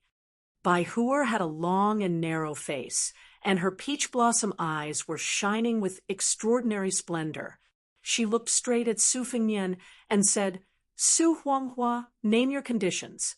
Su Fengnian said nervously, "I only have one condition. Tell me your name." Bai Huer tilted her head and pondered for a moment before replying softly, "Nangong Push." "No, Nangong Push, ye read the fourth sound." Chapter 11. White Fox entered the palace without any resistance. For those Jianghu people whose homes and sects were destroyed by the Bailiang cavalry, it was not only difficult to enter the palace, but also dangerous inside. Together with the martial emperor city, which was guarded by the second in the world, and the sword tomb of the Wu family, which was full of sword immortals, it was known as one of the 3 most dangerous places. The martial emperor city had an old monster who looked down on all the masters in the world. The sword tomb had a large number of withered swordsmen who were only allowed to use swords or even touch swords. In the Bailiang Palace, in addition to the Bailiang cavalry guards on the surface, there were countless masters hiding in the dark during that martial arts catastrophe. Not only did the butcher Su Xiao kill many famous Jianghu masters like cutting rice straws, but he also attracted a large number of lackeys who were not of good character but had abnormal strength. Since the first day Su Xiao went to the battlefield, he almost never took off his armor or left his saddle. For nearly 40 years, it seemed that he had no end to his meteoric rise. It was enough for Su Xiao, the great devil who was feared by all the Jianghu people, to keep countless henchmen, lobbyists, chivalrous men, and assassins, and to bestow them with great wealth and beautiful maids, fame and power. After the martial arts library was built, there were many martial arts fanatics who went there to learn and were willing to sell their lives for the king of Bailiang. Who would dare to pull out Su Xiao's reverse scale? There was only one person who dared to call himself daddy in front of Su Xiao, and it was only Su Fengnian who led White Fox into the palace. At this moment, His Highness the Crown Prince briefly introduced the scenery of the prince's mansion to White Fox, who only knew his name. As Su Fengnian said, he could not learn martial arts through hard work. He had the martial arts library that all the martial artists in the world dreamed of, but he only knew how to read some unorthodox books. Therefore, Su Fengnian did not have much mysterious feeling about the murderous intent every 3 steps in the dark of the prince's mansion. White Fox did not dare to take it lightly. When they arrived at the towering Tide Listening Pavilion, they looked up at the top of the pavilion with a complicated expression. Although it was called a pavilion, it was actually a proper attic with a pointed roof and layers of cornices that looked like one. Su Fengnian chuckled and said, "It is claimed to have 6 floors, but there are actually 9 floors inside. The number starts from 1 to 9, but there are people in the capital who have nothing better to do. So it is like this. As you can see, there are corridors on the 5th and 6th floor. There are no books or items on the top floor, It is empty. There are 5 people in the pavilion who are in charge of arranging the martial arts manuals according to the difficulty of practice from the bottom to the top. They should be the so-called guards in Jianghu. They are all old fellows I have known since I was young, and they come and go like ghosts. There is only one copyist, and I learned calligraphy, painting, and painting from him. He is a sickly person, more like a ghost than a ghost, but he is still addicted to wine. Every time I go upstairs, I have to bring him wine. If the guards say that they are masters, I will believe them, but if my half-master is, I will jump down from the 9th floor. White Fox did not ask to enter the pavilion. He did not even admire the thousands of carps in the lake. He turned around and walked away, saying lightly, "Help me get a set of sumru mustard seed." The sacred steel forest temple of Buddhism only has half a set, but there should be another half in the pavilion. There are 6 books in total. I flip through the books quickly, so it is too troublesome for me to read one book at a time. It is also not worth it to me, because I will pay for the wine you need. I can only give you one of the embroidered winter and spring thunder, so I will feel more at ease if you don't go upstairs a few times. Can I have the spring thunder? Su Fengnian asked softly, as if he was trying to bargain. White Fox was indeed a straightforward man. He said without hesitation, "Yes." Su Fengnian was surprised. "Are you really willing to give it to me?" White Fox, who was leaving, said calmly, "There is nothing in this world that I can't bear to let go." Su Fengnian, who was following behind him, twitched his mouth and muttered disapprovingly, "I am afraid that only those who are all alone are qualified to say this." White Fox's face lived in a secluded courtyard not far from the Crown Prince's courtyard. She lived a life of yellow and green lanterns that was extremely boring in Su Fengnian's eyes. She stayed up all night. Judging from her posture, she was only short of chiseling the wall to steal everything. Su Fengnian originally wanted to take this beauty to enjoy the scenery, but he gave up the idea. Other than delivering books to the courtyard, he went to the tide-listening pavilion to return the books. He only chatted a little when he delivered the books, asking about Jianghu matters. For example, he asked White Fox who was the top 10 masters in the world, and whether the 4 beauties were really the most beautiful. These were all naive questions for laymen. White Fox, who was living under someone else's roof, did not want to depend on others. He mostly ignored them. There was nothing Su Fengnian could do about it, but the only thing he gained was that the unreasonable White Fox face was now willing to let him touch the embroidered winter and spring thunder sabers. She did not even mind him taking out the embroidered winter and performing a few lame moves for himself. Regarding this, de Jougua turned a blind eye and did not ask a single question. As soon as the news of His Royal Highness returning to the city spread, many rich playboys from Lingzhou who were close to Su Fengnian rushed to his door. At that time, he was still sleeping and de Jougua chased them all away. Chapter 12. Until now, there were people who could enter the manor to disturb him. One was Yan Qiji, the second son of Yan Jieshi, and the other was the notorious young masterly of Fengzhou, Li Hanlin. Due to the unfortunate homophony of his name, the former was called Grandpa Eating Chicken by the nearby provinces and counties. However, he was a rare gentleman. He was a bookworm, but his scholarly style was rather cute. He was vague on small matters, but he was clear on important matters. Young Master Li, who had an elegant name, was a complete bully, throwing living people into cages to watch the tragedy of their bodies being dismembered was just one of the perverted interests of this number 1 dandy in Feng province. He also liked both men and women. He especially liked young husbands with red lips and white teeth. He always had 1 or 2 handsome young boys in green clothes by his side to play with. He knew Yan Jieshi because young Master Yan was used to being His Royal Highness's follower since he was young.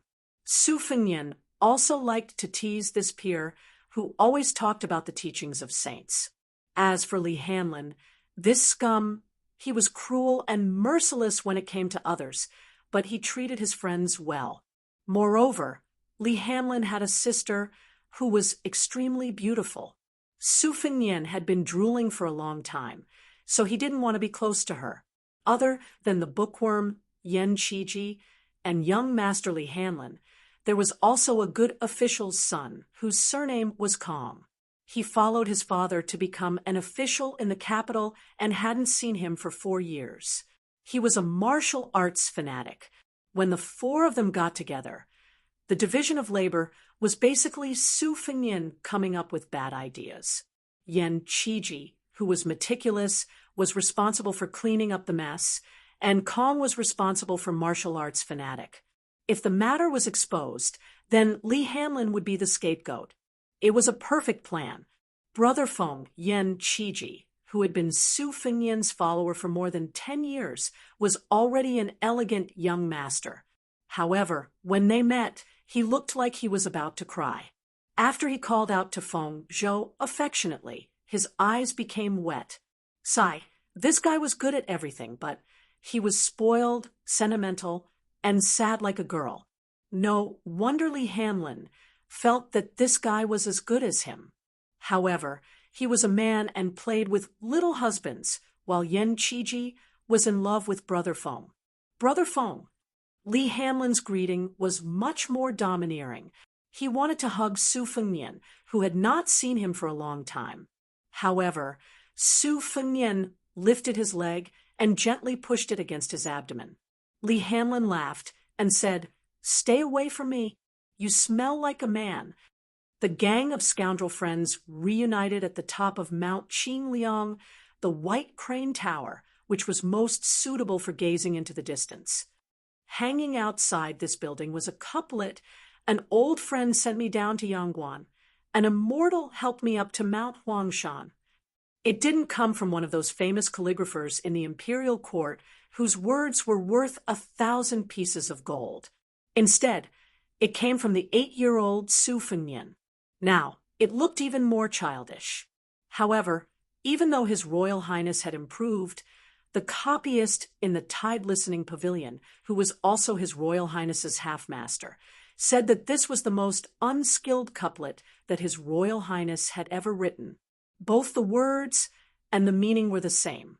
Back then, when the Great Pillar State was happy, he copied it and hung it up after meticulously copying it. All these years, there had been no sign of him changing it.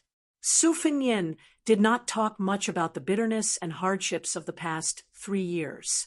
He only picked out some fresh anecdotes of the Wuling world and told them to his 2 contemporaries. Listening to him, the 2 of them were shocked and envious. After drinking a pot of wine, Su Fengnian was almost done talking. Yen Qiji and Lee Hanlon were still thinking about it. Su Fengnian walked to the corridor and leaned against the railing. He smiled gently and said, "Now you know that you're frogs at the bottom of a well. After I eat chicken, I'll definitely be able to read 10,000 books. I've also walked several thousand li. What about you, Hanlon?" The carefree Lee Hanlon scratched his head and said, "Why don't you become a general in the future and kill 10,000 people?" Yen Qiji said disdainfully, "Brute." Lee Hanlon stomped his feet and said, "Do you dare to say this to the Great Pillar State?" Yen Qiji was speechless and couldn't refute it. Su Fengnian suggested, "How about we go out for a ride?" Lee Hanlon was the first to agree. He said, excitedly, "Then you must go to the Purple Gold House. Yu Huakue has not received a single customer for the past 3 years because of you. Her reputation has been overshadowed by a new Huakue." Su Fengnian asked, "Did you bring any money?" Lee Hanlon patted his bulging belly and said, "Did you see? This time, I stole 10,000 taels of silver from the secret room. For Brother Feng, I've sacrificed everything. When I go back, I'll accept being grounded." Yen Qiji said mockingly, "Look at you." Lee Hanlon was thick-skinned. He laughed and said, "Then you should steal some.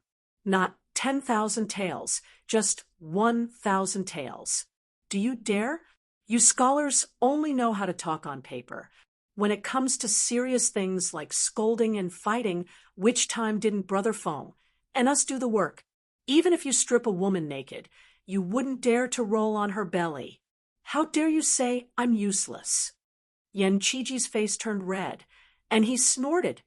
Every bleak night, with the sky as his quilt and the ground as his bed, listening to old Huang's ear-piercing snoring not far away, Su Fengnian, who had changed from complaining to seeking joy in the midst of bitterness, would miss the time when they quarreled with each other. He also remembered the time when they rode on horses by the Nanhuai River, teased innocent people together, sang loudly in the brothel together, caused trouble together, committed sins together, and got drunk together. The three of them said in unison, "Cheers." Chapter 13. The Zijin house was famous, very famous, extremely famous. It was said that when His Majesty came to the northern Liang prince's mansion to avoid the summer heat, he had visited the Zijin house incognito just to see the beauty of Li Yuanyuan, who deserved to be called the top courtesan of the 4 prefectures that year. Of course, this was just hearsay without any evidence.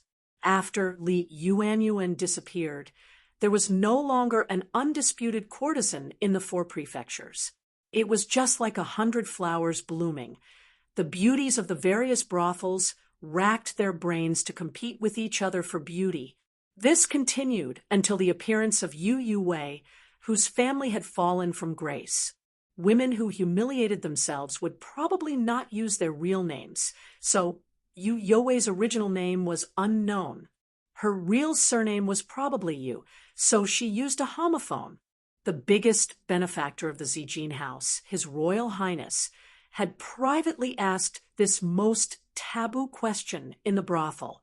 Yu Yue smiled and did not say anything, but she did not disappoint Su Fengnian too much. She performed a dazzling sword dance that had never been seen before, causing Su Fengnian to be dumbfounded. First, he was stunned, then he was terrified.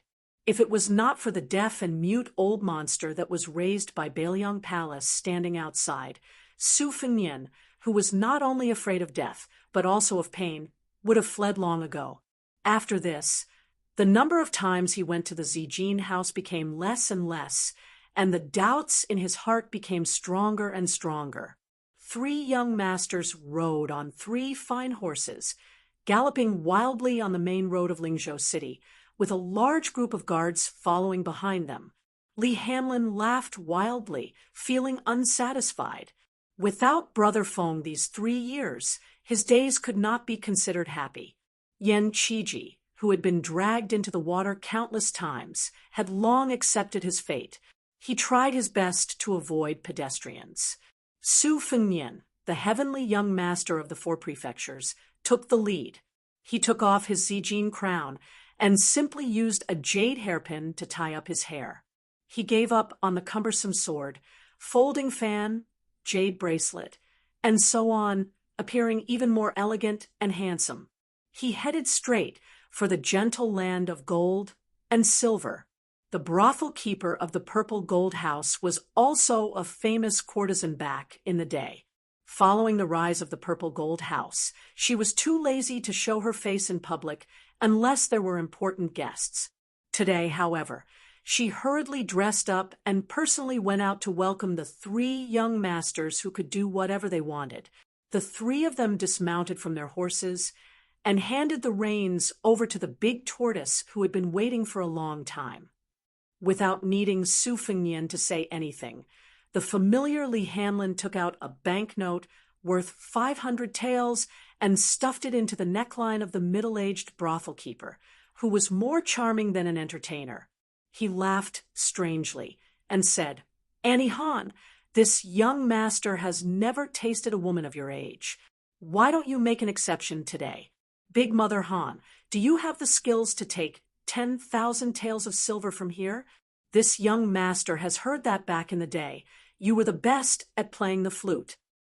The brothel keeper stretched out a finger and gently poked Li Hanlin, who had a devilish look on his face. She smiled charmingly and said, "Oh, young Master Li is so elegant this time. As long as you don't mind an old cow eating young grass. Annie Han will use all kinds of martial arts, not to mention playing the flute. Even the guanine sitting upside down on the lotus is very skilled." Although she was teasing Li Hanlin, the brothel keeper's eyes were always on Su Fengnian. Li Hanlin hugged Annie Han's slender and flexible waist and entered the purple gold house with Brother Feng and Yen Shuchai. He laughed softly and said, "Annie Han, you know my taste. This time I snuck out and didn't have time to bring my errand boy. Do you have a little husband who can train me well?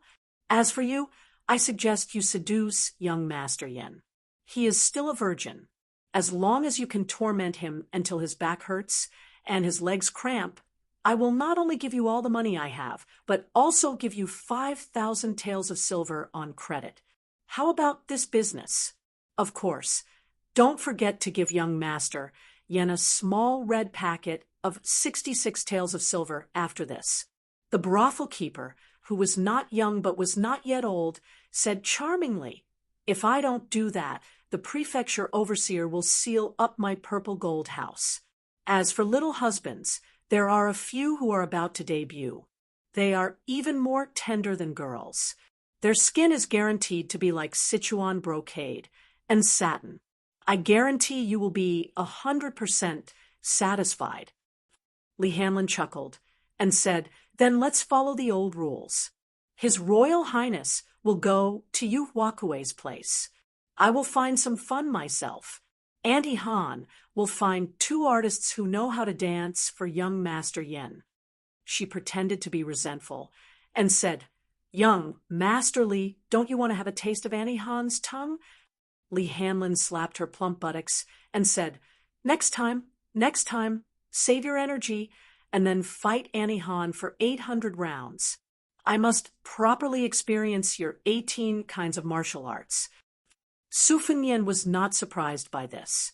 He went straight to the backyard and found a courtyard with a single door planted with banana trees. He pushed open the door and entered. Unlike the brothel keeper, Annie Han, a woman sat in the courtyard and stared blankly at a damaged banana tree. She was only wearing green clothes, and today was no exception. She obviously heard Su Fengnian's chuckle, but she still did not move. She was different from those courtesans who emphasized extravagance. She did not have a personal servant girl to serve her. She even cleaned the room and the courtyard herself. She was a maverick among all the prostitutes. She really stood out like a crane among a flock of chickens. On the stone table sat a white cat that was neither fat nor thin. Just like its owner's enchanting figure, it was not appropriate to add or subtract even a bit. The white cat overflowed with spirituality and had a pair of eyes that were as resplendent as rubies. When it stared at people, it made people feel that it was absurd and strange. The most clever thing was that this pet with snow-white fur was called Wu Meinyang. Su Fengnian sat beside her and said softly, "I just returned to Lingzhou and slept my fill. I immediately came out to see you."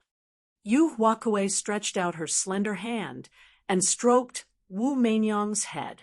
The little girl said softly in a fit of pique, "Yue is just a prostitute. How could she dare to have extravagant hopes?" The first time, I only mustered up my courage and joked about asking His Royal Highness for the status of a concubine.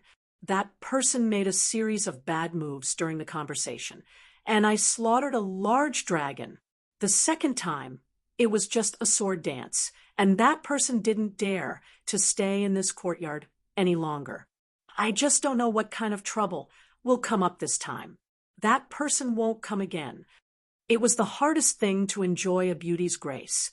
Su Fengnian said angrily in an indignant tone, "That guy is really a good-for-nothing. He's as timid as a mouse and as petty as a bug. Miss, you don't have to get angry over this kind of person. The next time you see him, just give him a good beating." The corners of Yu Youwei's mouth curled up slightly, but she deliberately put on a straight face and said, "Oh, then may I ask where young master is from? What's your surname and name?"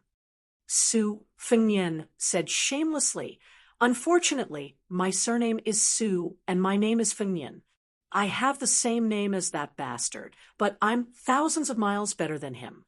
Even if Miss said you wanted to be a concubine, he would immediately carry you home in a palanquin with 8 carriers carrying gongs and drums." Yue finally turned her head to look at Su Fengnian. However, this beauty with limpid eyes didn't have much joy in them. She continued to look at Ba Jiao. "It's too late. I'm going to Chuzhou tomorrow.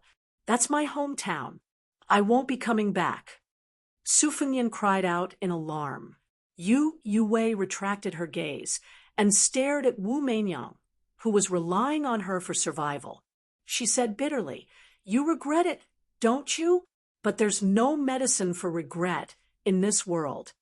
Su Fengnian remained silent and frowned. Yue lay on the stone table and murmured, "His Royal Highness. Look, Wu Meinyang is looking at the wall." Chapter 14. Su Fengnian followed the white cat's line of sight and turned his head to look at the low wall. There wasn't much scenery. He rubbed his cheeks and said, "When people outside the wall hear the beauty on the swing laugh, they feel helpless. But I've already walked into the wall. Why did you sneak out? Wouldn't that make people feel even more helpless?" Yue smiled and made a playful face. "You deserve it." Su Fengnian was stunned. He had known her for a long time, but he had never seen her so lively. In the past, she was always as quiet as water, unperturbed. Su Fengnian mistakenly thought that she would remain calm even if Mount Tai collapsed in front of her eyes. He also never thought that she would really become a beautiful concubine of a rich family. She was the most moving duckweed. If she became a plump banana in the courtyard, perhaps she wouldn't be so lively anymore. In his heart, Su Fengnian cursed himself for being an art-farer who had learned all the bad things from his ruffian father. This old man had purposely placed a book he had written half a lifetime on the horse in the tide-listening pavilion. He had placed it next to the famous works of the art of war. What a shameless fuss! She held Wu Meinyang with both hands and asked with her head bowed, "Fengnian, I'll dance with you for the last time. Do you dare to watch?" Su Fengnian suddenly felt a sense of lofty aspiration. "Why wouldn't I dare?" Yue said softly, "There's no medicine for regret in this world." Su Fengnian smiled. "It's worth it even if I die." After the time it took to drink a cup of tea, Yue walked out. She was magnificent and beautiful. She danced with the sword in an extremely unconventional way. The red silk wrapped around her hand, and the end of the sword was tied to the end. In an instant, the courtyard was filled with sword light. Last time, a zither girl was invited to perform the song, Riding Out of Liangzhou. This time, she personally sang the song, looking at the city wall. This poem was spread from the Shangyin Academy after the fall of West Chu. It didn't rhyme, but each word was sorrowful and indignant. It was ranked first among the mournful poems in the world. West Chu had a female, Gongsun. Her sword dance shook the world. The spectators were as dejected as the mountains and the heavens, and the earth bowed their heads for a long time. Among the 3,000 maids of the former emperor, Gongsun Jianqi ranked first. The flag of Great Phoenix City was lowered, and only the beautiful woman stood on top of the city wall. 180,000 people had taken off their armor, and there wasn't a single man left in the country. Just now, Wu Meinyang was looking at the wall. Then who was it that was looking at the beauty standing on top of the fallen city walls? The song ended. The long sword flew out with a murderous aura, aiming straight for Su Fengnian's head. She seemed to have heard the dying man's last words, 10 fingers peeling green onions. how good would it be if you could just talk with my hands without mentioning the sword? In that instant, Yu Youwei's delicate hands trembled, but her sword had already pierced out. There was no medicine for regret in this world. The poem, Gazing at the City Wall, was written by Yu Youwei's father for her mother. At that time, the father and daughter were wrapped in the tide of refugees. When they looked back at the city wall, there was only a delicate figure. Not long after her father returned to Shangyin Academy, he died of depression. Her real name was Yuxuanji, so she traveled a long distance to Lingzhou. First, she learned the most authentic Fengzhou accent, then became the most unbearable prostitute in the 3 religions and 9 schools. Fortunately, she was beautiful and was trained to be a courtesan from the beginning. She did not have to do the disgusting sex business. Then, naturally, she met His Highness the Crown Prince, who liked to flirt with women. They spent most of their time playing chess. This butcher's son was really unlike his father. He didn't know any martial arts. He was lustful, but he wasn't lustful. He didn't even mind telling her that many of his poems were bought with money from scholars to keep up appearances. Yu Xuanji only learned the basics of Gongsuan's sword dance, but she was confident that it was enough to kill Su Fengnian. The premise was that there were no lackeys of Bailiang Palace standing outside the room. She did not get the chance to kill him for 5 years. Then, Su Fengnian disappeared for 3 years. In another half a year, it would be his mother's death anniversary. Yu Xuanji was prepared to leave everything behind and guard the tomb for the rest of his life. But he came back, and there were no bodyguards guarding the entrance of the courtyard. Was this the will of heaven? She asked him if he dared to watch the sword dance. He said that death was worth it, assassinating His Royal Highness, the most beloved son of the Pillar State, Su Shao. She must die. No one in the world could survive after doing such a thing. Well, there was a companion on the road to the netherworld.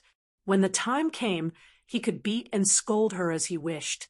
Yu Xuanji could not bear to watch anymore. There was a clang. The sword that was an inch away from Su Fengnian's forehead broke into 2. Yu Xuanji opened her eyes in a daze. She did not know when, but there was a woman in a white robe in the courtyard. Even she had to praise her beauty. Failed the assassination? Yu Xuanji did not know if she was sad or lucky.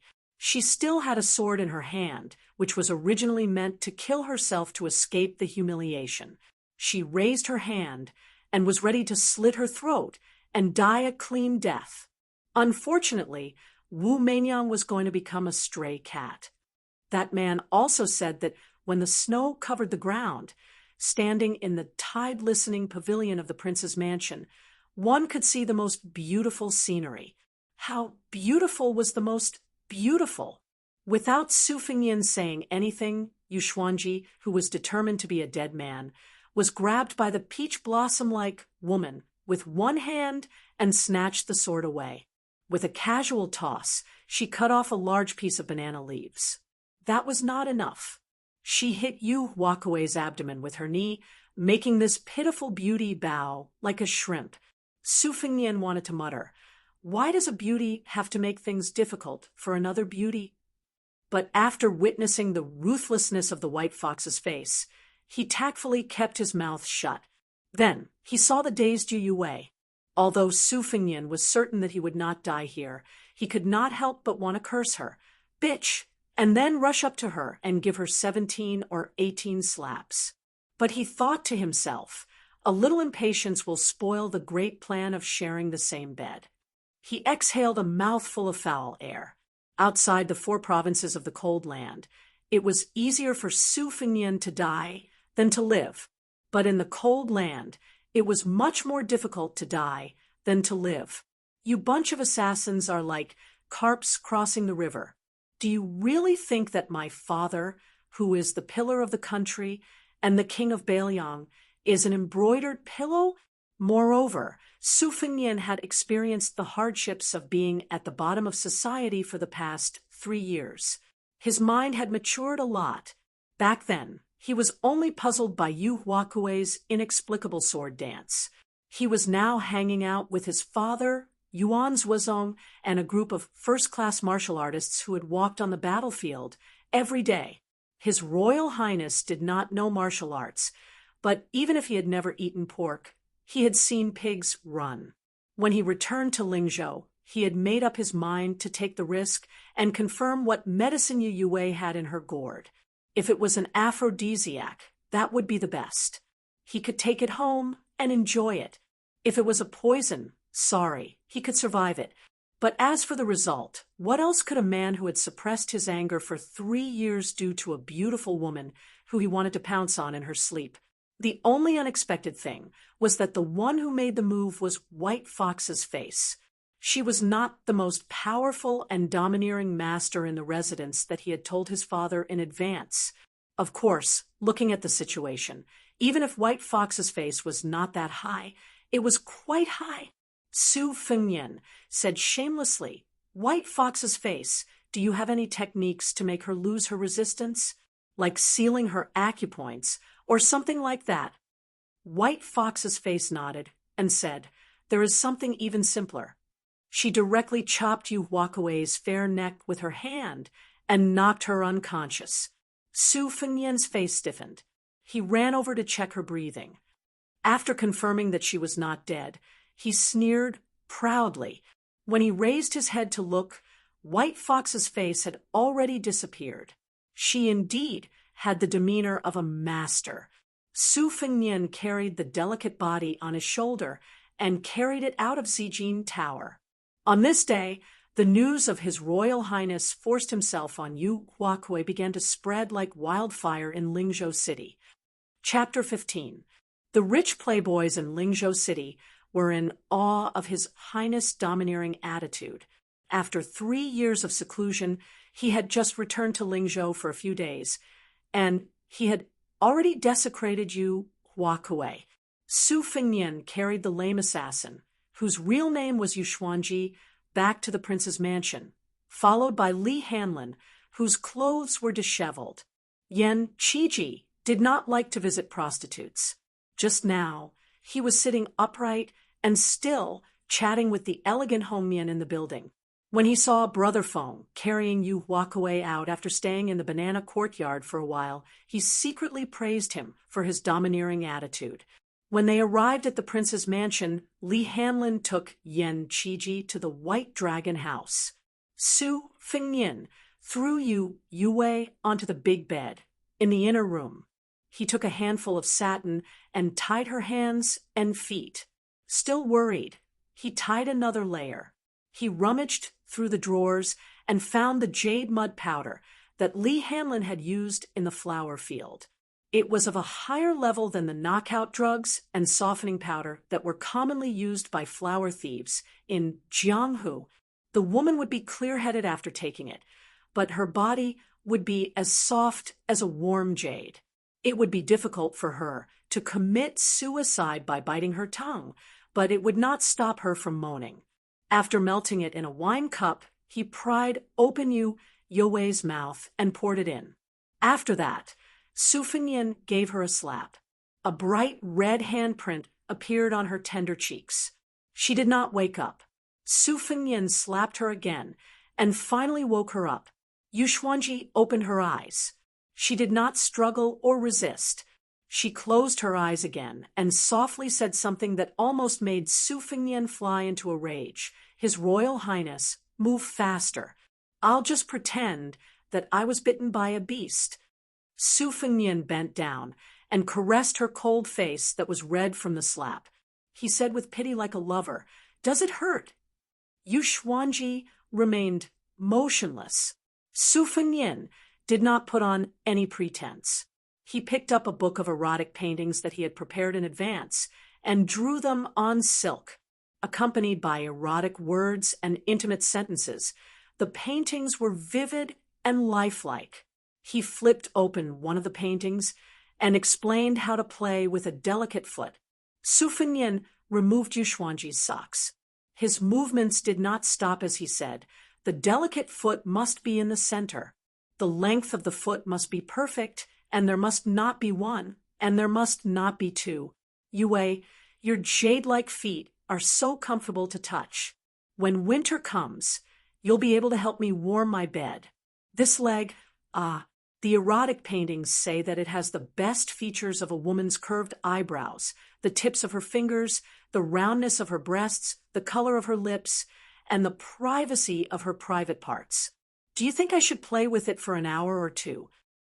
Yu Xuanji had a pair of beautiful feet that could be said to be of the highest quality. In the 5 years since she entered the profession, she did not need to work. She soaked in fragrant baths every day and took good care of every inch of her body. Because of the instinctive nervousness caused by Su Fengnian's teasing, the backs of her feet were curved like crescent moons. Su Fengnian was indeed a man of his word. When he said he would play with her for 2 hours, he did it, especially when he stretched out a finger and stroked between Yu Huakuei's 2 jade-like toes. He could clearly feel her suppressed trembling. Next, he climbed up and caressed Yu Xuanji's legs with the last layer of underwear between them. Her legs were slender and white. She was so elegant when she played with the sword. As expected, her legs were full of elasticity. After another hour, he did not take off his doo-doo to get straight to the point. Instead, he took off his clothes and lay down beside Yu Xuanji. He sucked on her earlobe. The beauty was already sweating profusely. Her eyes were hazy with tears. She bit her lips so hard that blood oozed out. Su Fengnian whispered in her ear, "City gazing, sword dance, Shangyin Academy. I don't believe that with the power of Bailiang Palace, I won't be able to uncover the secret behind your background. When the time comes, I'll destroy everything you care about. If you're alive, I'll kill you. If you're dead, I'll dig your grave. When I'm tired of you, I'll throw your corpse to the bottom of the lake. I'll ask the old Taoist of Wudong Mountain to perform a ritual so that you'll become a wandering ghost and won't be able to reincarnate. This is the consequence of going against me." Yu Xuanji's cheeks were filled with tears. Su Fengnian suddenly opened his hand and grabbed her chest. The gentleness from before was completely gone.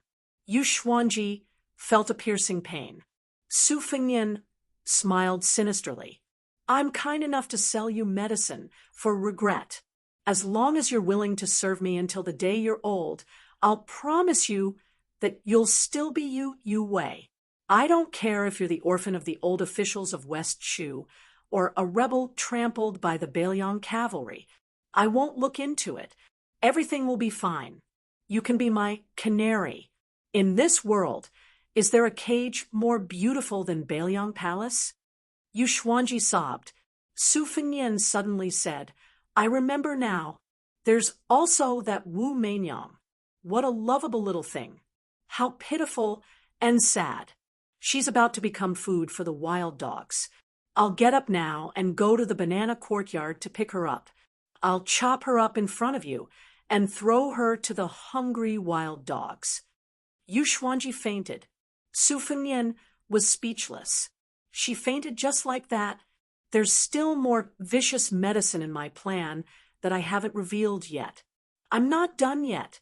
Su Fengnian pinched 2 pinches of the pink jade pigeon. It was very satisfying. However, Yu Huakuei was as stiff as a corpse. After touching her a few times, Su Fengnian lost interest. If it was just a beautiful body, Su Fengnian could have as many as he wanted. He sat up, put on his clothes, and looked down at Yu Yue, who was sleeping. The resentment in Su Fengnian's chest and the viciousness in his eyes faded a little. "She's just a silly girl. It's not strange. Isn't there a Princess Taiping in the residence?" Su Fengnian covered her head with a quilt. His Royal Highness had a scale for the beauty of a woman in the world. 100 copper coins, 1 tael of silver, was the limit. 60 copper coins was the average. Only those above 80 copper coins could enter Su Fengnian's eyes. In his opinion, White Fox's face could be worth 95 copper coins. He originally wanted to rate it as one tael of silver, but he felt that it was inappropriate. He had to leave some for himself. Jiang and I was worth 90 copper coins, but she could become more beautiful in the future. Chapter 16. Yu Yue in front of him was 86-1, which was about the same as his elder sister. There were not many beautiful women and maids in the residence who were over 71, but they were not few either. Using His Royal Highness's terminology, it was not a technical job. Su Fengnian did not practice martial arts, but he did not dare to indulge in excessive sexual desires. He was very selective and would rather go without than have something substandard. His character was elegant. Su Fengnian busied himself for 4 hours. After eating some warm pastries in an exquisite food box, he regained his strength. He sat by the bed and slapped Yu Huakue awake again. He said coldly, "Do you want to eat buns made with Wu Meinyang's meat?" Yu Xuanji finally cried hoarsely. Su Fengnian rolled his eyes and said, "I'm lying to you. I might as well tell you the truth. If I want to vent my anger, I'll just go against you and your family. After I throw you into the lake, I'll take care of Wu Meinyang for you. She'll definitely be white and fat." She stared at Su Fengnian in a daze. Su Fengnian sneered and said, "When have I ever lied to you under the bed?" She felt wronged and said, "You're sitting on the bed right now." Su Fengnian flew into a rage out of humiliation. He suddenly stood up and said, "Motherf Astersker, I'm going to chop Wu Meinyang into minced meat right now." Just as he stood up, he heard Yu Yue say softly, "I'll be your slave. From today onwards, I'm just Yu Yue." Su Fengnian turned around and stared at Yu Huakue, who had a dead expression, and asked, "Can I trust you?" She closed her eyes and said bitterly, "Then kill me first, and then kill Wu Meinyang." Su Fengnian hesitated for a moment before releasing her hands and feet. He then moved far away from her and said, "You'll sleep here tonight. Tomorrow I'll arrange a courtyard for you. You'll be my house-warming concubine. Don't expect a title. Without my permission, you're not allowed to walk around." She said calmly, "I miss Wu Meinyang." That night, His Royal Highness sent people to the Purple Gold House to redeem Yu Yue. Other than a white cat, nothing else was brought back to Bailiang Palace. The moon was bright, and the stars were sparse. The two of them slowly walked up to the platform of the tide-listening pavilion, a strange combination. Su Xiao and Su Fengnian had attracted the attention of White Fox. Because the deceased Wang Fei believed in Buddhism all her life, there was a square Buddhist pagoda under the majestic platform, engraved with 8 plum blossoms. The body of the pagoda was shaped like a bowl, with a boat-shaped niche in the middle. Inside the niche, there was a Buddha sitting in a lotus position with a solemn expression. At the base of the pagoda, there were 8 stone carvings of Vajra holding up the pagoda. This building was undoubtedly the feng shui of Lingzhou City. Lingzhou lacked water, so the king of Bailiang, Su Xiao, used manpower to expand the lake into a sea, meaning water pen. The listening to the tide pavilion was tall and majestic, built near the water, gathering the spiritual energy of heaven and earth and absorbing the essence of the sun and moon. There were 3 horizontal plaques under the eaves of the first floor of the main pavilion.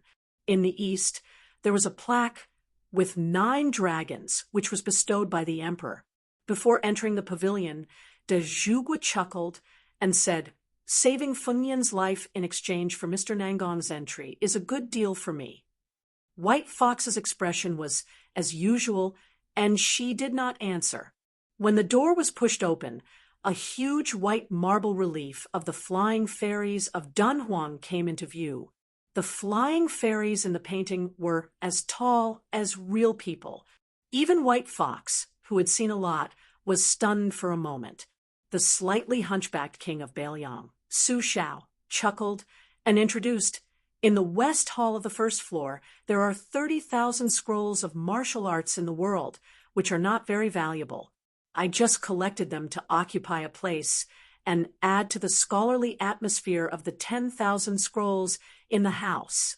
The second floor is a secret floor.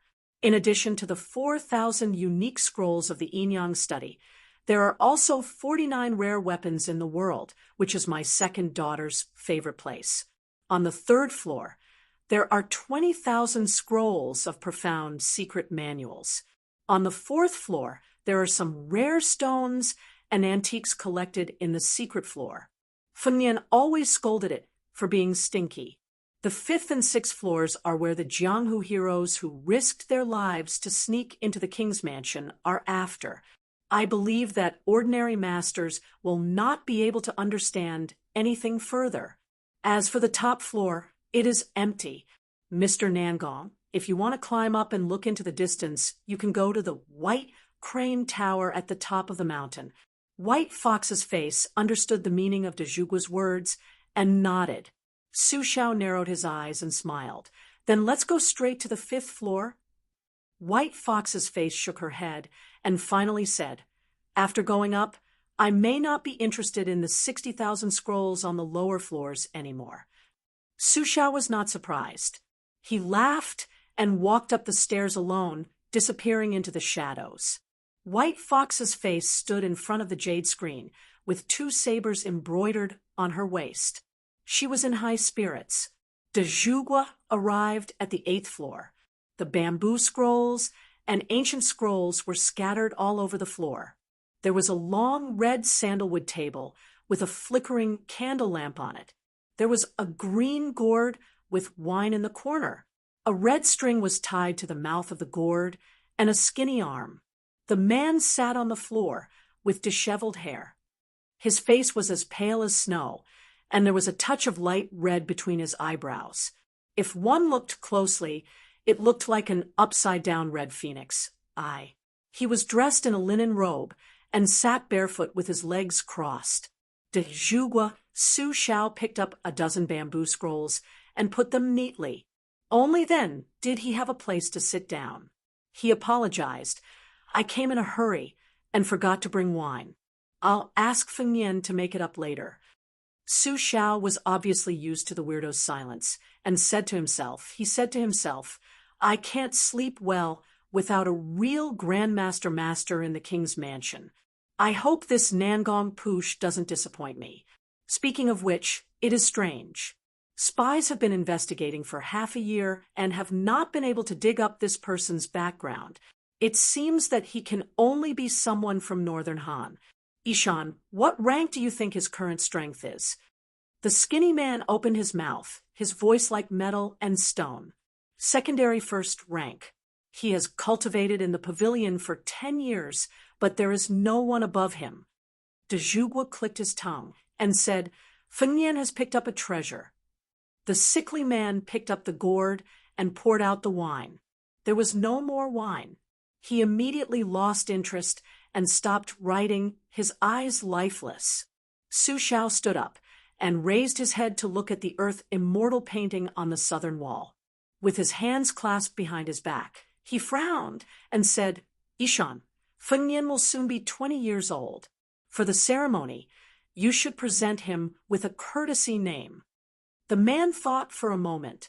Su Fengnian, courtesy name Tianlang. De Zhugua Su Xiao suddenly burst into unbridled laughter, rather proud of himself. Chapter 17. Light snow came after Lidong, but there was no snow during this season. This made His Royal Highness, who loved to drink warm wine and read forbidden books on snowy nights, very disappointed. White Fox's face had already stayed on the first floor of the Tide Listening Pavilion for half a day. She was in a trance, and her perseverance made Su Fengnian, who could not bear hardships, feel ashamed of his inferiority. However, this did not stop Su Fengnian from having fun in the prince's mansion. Courtesan Yu Wei settled down and lived in a secluded courtyard where 2 kinds of plants were planted overnight. The white cat Wu Meinyang seemed to be very satisfied with the new nest and had gained some weight. Su Fengnian gave Yue the best mink fur coat and the most exquisite food, but he did not touch her smooth jade again. He deliberately kept a distance from her. That round Lucio was right. Raising a human was the same as raising an eagle. They had to be trained slowly. If they were too fast, they would lose their spiritual aura. If they were too slow, they would not be obedient.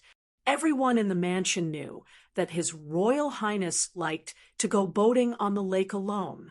Every time he reached the center of the lake, he would throw down a few things. When the weather was warm, he would dive into the lake and only resurface after a long time. It was probably because the crown prince was naturally close to water. Today, Su Fengnian was very interested in being a boatman. He rowed the boat to the center of the lake and muttered a few words to himself. Then he tied a few pieces of steaming roast venison to a stone and threw them down. Then he lay down on the small boat and enjoyed the warm winter sun. He was about to fall asleep when he heard a voice calling him while he was half awake. He sat up and saw a slender woman wearing a luxurious red fur coat standing in the pavilion by the shore. Several strangers were standing near the familiar slender figure. She waved her hand vigorously. Su Fengnian was pleasantly surprised. He rowed the boat back and jumped into the pavilion. In the end, he was hugged by the woman. Her fragrant lips nibbled on Su Fengnian's face. With a face full of rouge and lipstick marks, Su Fengnian affectionately called out, "Sister." In this world, the only person who dared to flirt with His Royal Highness was the eldest daughter of the Pillar State, Su Zhihu. The two siblings had been very close since they were young. Before she got married, Su Fengnian was dragged to bed with her even when he was 12 or 13 years old. If it was said that the king of Beiliang, Su Xiao, was the most protective of Su Fengnian, and Su Longxiang was the most obedient, then Su Fengnian was definitely the one who doted on him the most. As soon as Su Zhihu received a letter from his father saying that his younger brother had returned to the city, he immediately rushed back to his mother's home with a group of servants. With tears in her eyes, she pinched her brother's cheeks, touched his head, and rubbed his shoulders. She even slapped Su Fengnian's, but heavily without any scruples. Finally, she habitually reached for her brother's crotch. Su Fengnian said with a bitter face, "Sister, it's very good here. There's no need to check it. There are outsiders. These two people, who are they?" In the pavilion, other than the maidservants and nannies who were frightened by Su Zhihu's ruthless and strange style, there were also two outsiders. They were both outstanding and handsome. One wore a green robe and held a sword, handsome and elegant. The other was tall and sturdy, with a face full of righteousness. Su Zhihu smiled sweetly and pointed. "This is Chui Gongzi of the Chui family of Qingha. His swordsmanship is outstanding." On the way, sister met some bandits who didn't know their place. It was Chui Gongzi who led the family troops to chase them away. This is Zheng Gongzi, chivalrous and righteous. He is very famous in the Guangzhou area. They are both sisters' benefactors. The two bowed together and said, "Greetings to His Royal Highness." Su Fengnian smiled and said, "Since you are my sister's benefactor, then you are my benefactor as well. Do you have any martial arts techniques that you want to practice? There are quite a lot of books here. I'll get someone to bring you a few." The elegant-looking Chui Gongzi's eyes were burning, but he concealed it well and evaded. The wandering hero Zheng Gongzi, on the other hand, was not interested. Su Fengnian scolded pretentious and stupid in his heart, but his expression was still warm. He said a bunch of polite words. Su Zhihu did not find it boring. In her eyes, her brother was the most perfect. Even when he fell flat on his face while learning from a horse, it was still a very elegant posture. Su Fengnian waved his hand and called Jiang and I over. He had her lead the two Gongzi to walk around the mansion. Then he dismissed all the servants, leaving only the sister and brother, who had not seen each other for many years. Su Fengnian said bluntly, "Sister, this Chui Gongzi's appearance is not bad, but his heart is not good. He is the same kind of person as me. Don't be cheated of your money and body. As for that Luo Bao, he is either really stupid or very shrewd. He is not a good person either. You can play with them, but don't use your true feelings." Su Jihu stretched out a finger and pointed at Su Fengnian's forehead. She smiled charmingly and said, "Do you think I need you to teach me? When it comes to men, I only need to glance at them to know whether the bird in their pants is big or small, good or bad." Su Fengnian held his sister's hand and picked up a tribute yellow mandarin. He peeled it and gave the sister and brother half each. Su Fengnian threw a piece into his mouth and said, "Your sister seems to be in good shape. Elder sister seems to have gained some weight. That's good. If you've lost weight, I'll go to Jiangnandao and start a massacre." Su Jihu suddenly burst into tears without any warning. Su Fengnian thought that his sister had been bullied over there. He gritted his teeth and said, "Sister, tell me who made you unhappy. I will bring people to kill them." Su Jihu wiped her tears and stopped crying after a long time. She pulled Su Fengnian's hand and looked at the calluses on his palm and fingertips. She choked with sobs again. "I know that your 3 years of travel have not been easy. In the past, you would not have been willing to swallow an entire piece of mandarin.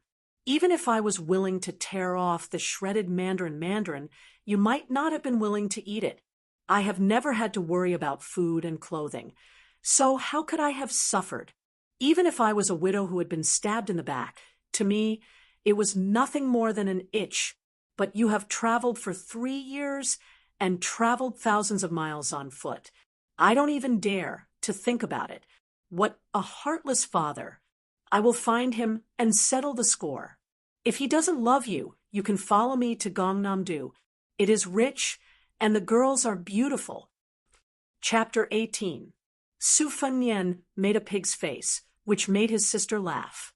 He laughed and said, "Sister, I'm not a child anymore."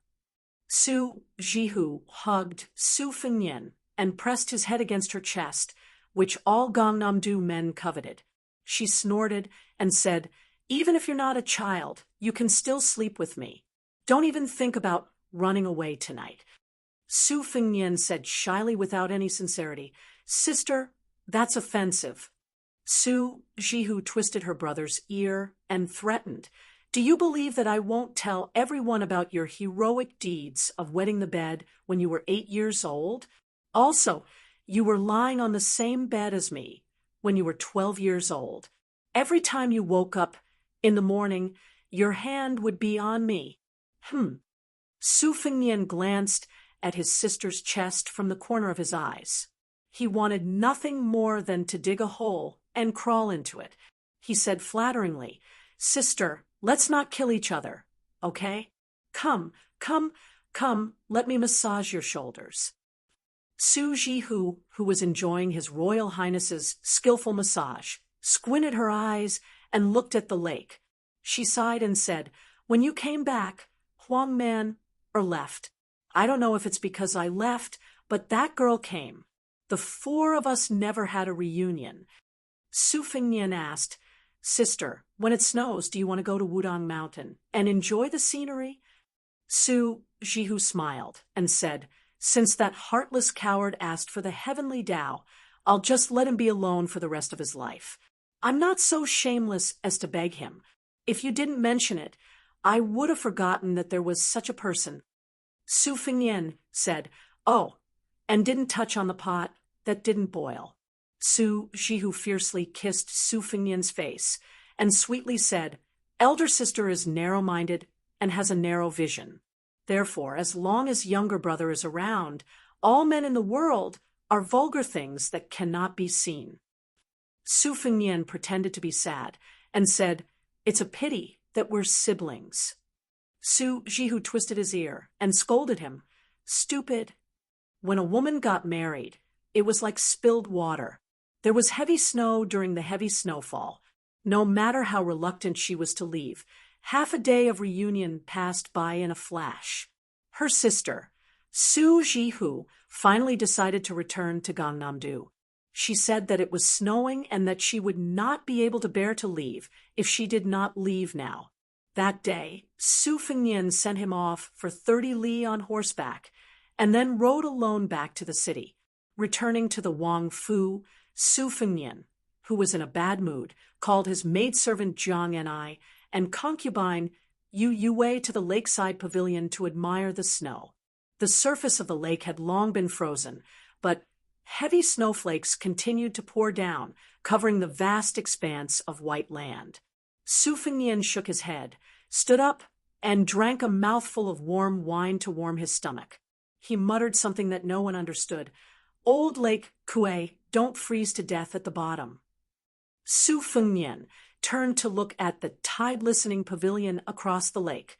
White Fox's face had not shown up for a long time. Inside, she was reading the vast martial arts scroll. Was she well? Finally, he looked in the direction of Mount Wudong. Su Fengnian did not understand those martial artists who spent their whole lives pursuing the great realm of martial arts. As for those lunatics who pursued the illusory and supreme way of the heavens, he did not understand at all. He only knew that if that young Taoist who rode the green ox was willing to nod his head, his sister would be happy. Therefore, Su Fengnian did not have the slightest good impression of Mount Wudong, which had been passed down for thousands of years. His sister was narrow-minded, but he was narrow-minded. Su Fengnian poured a cup of warm wine for Jiang and handed it to her. She responded with a sneer. It was true that she was the princess of a fallen country, and her master even said that she was the favored one who carried the world's fortune. However, in Baelyang Palace, she was only a female servant. She had to follow the rules for food, clothing, housing, and transportation.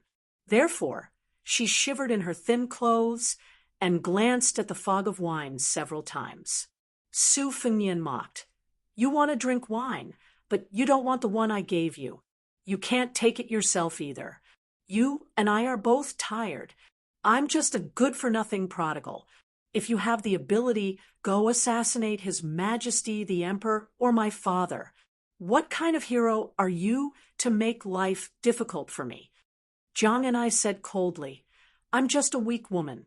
I only have a handful of divine talismans. I can only kill you. If I don't kill you, who else can I kill?" Su Fengnian was speechless. He drank a mouthful of wine and curled his lips. "Scoundrel, we're a good match." Jiang simply closed her eyes to rest. Yu Yue, who was holding Wu Meinyang in her arms, was very curious about the identity of this beautiful female servant. A white rainbow flew out of the pavilion. It landed in the lake not far from the tide-listening pavilion. For the first time, the white-robed White Fox's face pulled out the embroidered winter, spring, and thunder blades at the same time. The embroidered winter blade was 3 feet and 2 inches long and weighed 5 kilograms. The person who made the blade did not seek sharpness. On the contrary, he sought to blunt the blade. The spring thunder blade was 2 feet and 4 inches long and weighed only 1 kilogram and 3 kilograms. Its entire body was bluish-purple. It could easily cut through heavy armor. The embroidered winter blade rolled up 1,000 layers of snow. It was as if the heavy snow in the world was moving like a shadow slanting toward the white-robed person who was moving swiftly on the lake. It was majestic and magnificent. The spring thunderblade was cold. The ice on the lake's surface split into nearly 100 astonishingly huge grooves. The wind and snow were confusing to the eyes. Su Fengnian, who had just picked up a cucumber and was gnawing on it, froze. He stared at the person and the two blades in the lake, as if he was looking at an immortal. Gnawing on raw cucumbers and corn was a habit he had developed after traveling back and forth for 6,000 miles. To cater to His Royal Highness's tricky taste, he had prepared many raw cucumbers that were washed but not peeled. There were also some sweet corn. It was not a small expense to play with these things in this season. Jiang and I murmured, "What a beautiful woman!" compared to the female servant who had no lethality except for a divine talisman. Yu Yue, who had roughly learned the sword and had stayed in Shangyin Academy for some years, had better eyesight. The handsome person who was moving with the blade in the lake was definitely the most outstanding bladesman. The scenery in front of her was not inferior to the sword dance she saw when she was young. The white shadow moved forward in the snow. The two blades were incomparably powerful. Su Fengnian took a bite of the cucumber and said cheerfully, "This is the demeanor of a grandmaster." The wind and snow in the lake suddenly stopped. A resheathed short blade was thrown out. It drew a mysterious arc and stabbed into the snow in front of Su Fengnian. This year, during the heavy snow season, White Fox abandoned a spring thunder and went up to the second floor. Chapter 19. Yu Yue went into seclusion again. As soon as she stepped into the tide listening pavilion, the surface of the lake shattered completely. Not only that, the entire lake began to sway, and countless koi fish leaped out of the water. Yu Yue was in a trance. Shangyin Academy taught all kinds of things, except for ghosts and gods. However, Yu Yue did not believe that the strange scene in front of her was beyond human power. Even Jiang and I, who was used to seeing thousands of koi in the sky, frowned and could not figure out the reason. Su Fengnian pondered for a while and cursed under his breath. He threw the cucumber into the lake. The coachman, Huang, ran over with his hands in his sleeves. He was probably here to join in the fun. This old servant had a special status in the prince's mansion. He had no relatives or friends. However, because he had been raising horses for His Royal Highness and Second Commandery Princess for many years, even the sinister butler Shin would slow down and nod when he saw the old coachman. However, no matter who he met, Huang would always be silly and grin foolishly. Su Fengnian asked Huang to sit down. The surface of the lake had calmed down. He asked the servants to prepare a boat with a black awning and took Jiang and I, Yu Yue, and Huang to the center of the lake to enjoy the snow. Huang was not interested. Other than feeding the horses, he would steal some time to drink some wine. Therefore, he was very happy and his old face was full of smiles. Inside the boat, Huang set up the stove and added some dry wood. The wine was not yellow rice wine, but a kind of local wine from Lingzhou. It was a new wine brewed by the prince's mansion outside of the prince's mansion. There were unsightly wine dregs on the surface of the wine. It was slightly green and thin like ants.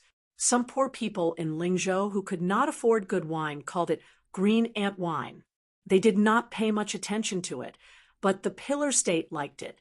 The green ant wine became famous because of the first line of Younger Brother Appreciating the Snow, written by the Second Commandery Princess of Beiliang Palace when she was 10 years old.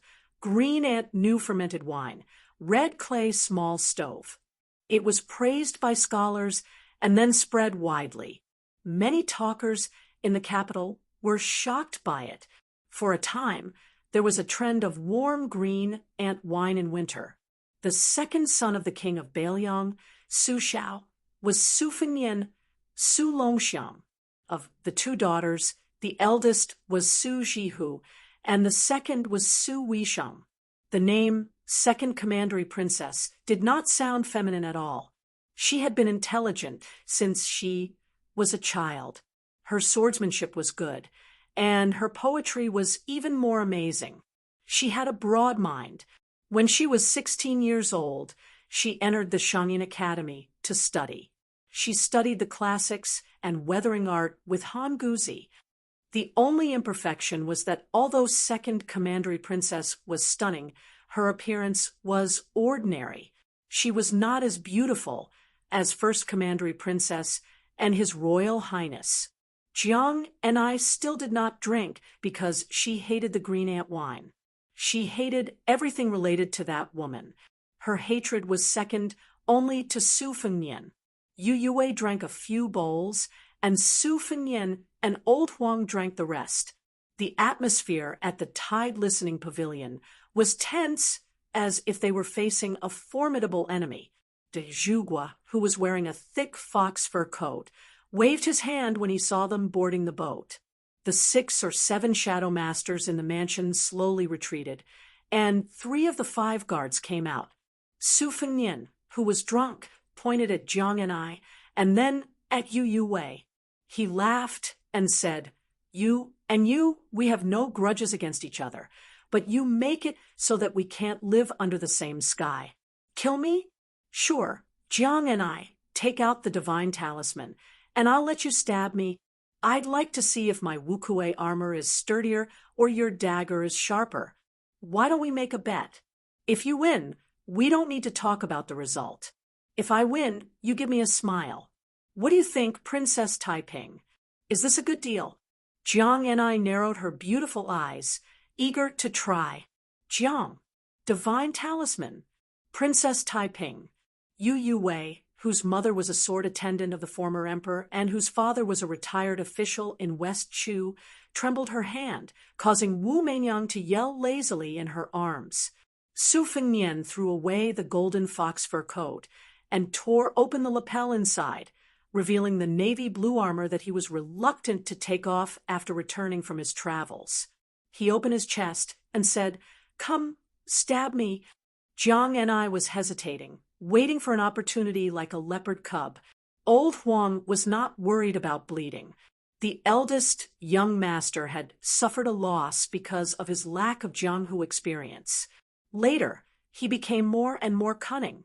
In the end, she gave up the tempting opportunity and sneered, "You'll do a losing deal? I'd rather believe in a ghost than you." Su Fengnian quickly put on his clothes and put on the fox fur coat again.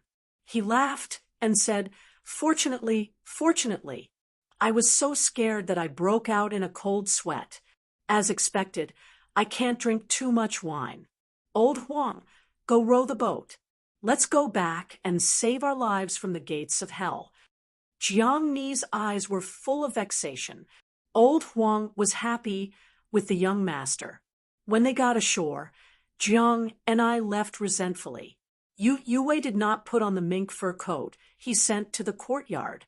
Instead, she gave her the fox fur coat that was the only luxurious one in the entire prince's mansion. She patted Wu Meinyang's head and said casually, "You learned the Fengzhou accent to fool people, but in the banana courtyard, a small test exposed you." On the boat, a half-real and half-fake Princess Taiping of West Chu hooked your foxtail. "Yue, you're really not suitable to be an assassin. In the future, you should be content to be a caged canary. Look, I didn't lie to you. There's an extremely beautiful snowy scenery here." After saying this, Su Fengnian shouted the jargon of the bandits. "The wind is tight. Let's go." Then he ran away with his servant, Old Huang. Yu Yue, who was wearing the golden fur coat, stood in place. It was hard to tell whether she was wearing the fox fur coat or the wind and snow. In the 6th year of the Liang dynasty, on the 28th of the lunar calendar, the king of Bailiang, Su Shao, and the crown prince, Su Fengnian, set out at dawn. Except for Chen Zhibao and Chu Lushan, the other 4 adopted sons followed. 300 cavalrymen majestically headed for Mount Jihua in Kunzu. Chapter 20. Although this mountain was the place of Ksitigarbha Bodhisattva, the Liang dynasty had always worshipped Taoism and suppressed Buddhism.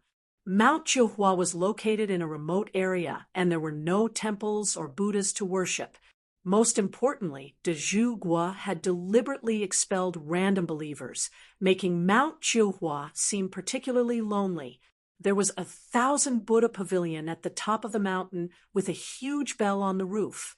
The ringing of the bell here was very particular. It was rung 108 times a day, not more, not less. There were also bells in the morning and evening. Each time, it would be rung 18 times, then 18 times, then 18 times at a leisurely pace. It was repeated twice, a total of 108 times a day, which corresponded to the 24 solar terms and 72 climates in the 12th month of the year. After the death of the princess, Su Shao, who had never taken a concubine in his life, even made up his mind to never marry again. Every year, he would personally come to 1,000 Buddha Pavilion at the top of the mountain and ring the bell in the morning and evening. Before entering the mountain gate, everyone tacitly took off their armor and dismounted. Su Shao and Su Fengnian walked side by side. The 4 adopted sons, Yuan Zuozong, Yi Shizhen, Yao Jian, and Qi Dangwa, kept a distance, not daring to cross the line. Among the 4, Zuoxiong was the vanguard general who could easily take the head of a general in the midst of thousands of troops. His martial arts were superb, and he was also outstanding in marching troops. Yi Shizhen was a Confucian general who was good at scheming and strategizing behind the scenes. He was the opposite of Lu Qiu, or who liked to scheme behind the scenes. Yao Jian was from a side branch of Taoism and was good at searching for dragons. He always carried a green capsule scripture of geography with him and liked to squat on the ground and chew the soil when he was free. Qi Dangwa was the bearer of the Bailiang cavalry's flag with the word Su. As for the head of the 6, Chen Zhibao, he was known as the villain butcher. His achievements in his life could be seen from a single leaf. That night, the 6 of them stayed at the ancient temple at the top of the mountain. On the 29th day of the lunar calendar, de Zhuguo Su Shao rang the bell 108 times. Before going down the mountain, Su Shao and Su Fengnian stood in the corridor of 1,000 Buddha Pavilion at dusk. De Zhuguo said softly, "After your coronation, you will be the one to ring the bell in the future." Su Fengnian nodded. The mountain wind suddenly rose, and the sea of clouds drifted away in the twilight. The mountain ranges and ridges were like immortal islands in the sea. The mountain wind rose again, and they were hidden in the waves of the sea of clouds. The atmosphere was majestic. Occasionally, dozens of mushroom-shaped cloud pillars would be stirred up from the sea of clouds. They would soar into the sky and slowly fall down, turning into wisps of floating clouds. This was a unique scene of Mount Jiuhua. Su Shao stretched out his hand and pointed at the mysterious scene. Very few people can live a smooth life for decades. Ups and downs are the norm. The few officials in the imperial court who already have one foot in the coffin are no exception. Your father's glory and splendor was obtained through countless gambles. So the most taboo was for others to say that the higher one climbs, the harder one falls. He was afraid that if he fell, he would implicate the few of you and not be able to get up. Being a military general and being bestowed the title of king is already the pinnacle. Being a civil official and being a pillar of the country is also the pinnacle. This kind of monstrous honor can be counted on one's fingers in the Liang dynasty's history. In the eyes of the father and son, the scene was like the waves of the sea, like a snowball rolling on the ground. The voice of the country's pillar of the country was mellow and honest, revealing a strong flavor unique to the green ant wine.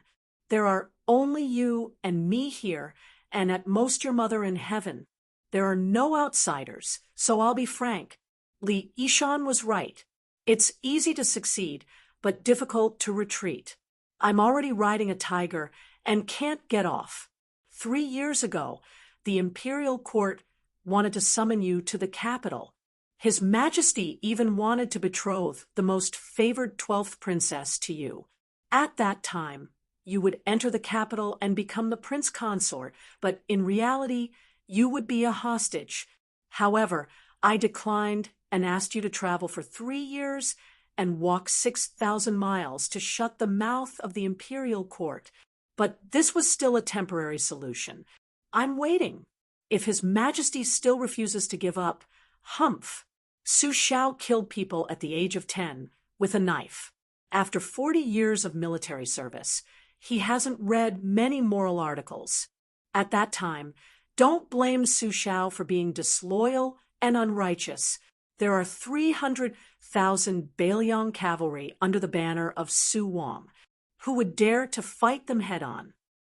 With a bitter laugh, Su Fengnian said, "Old father, I have no interest in the emperor's throne.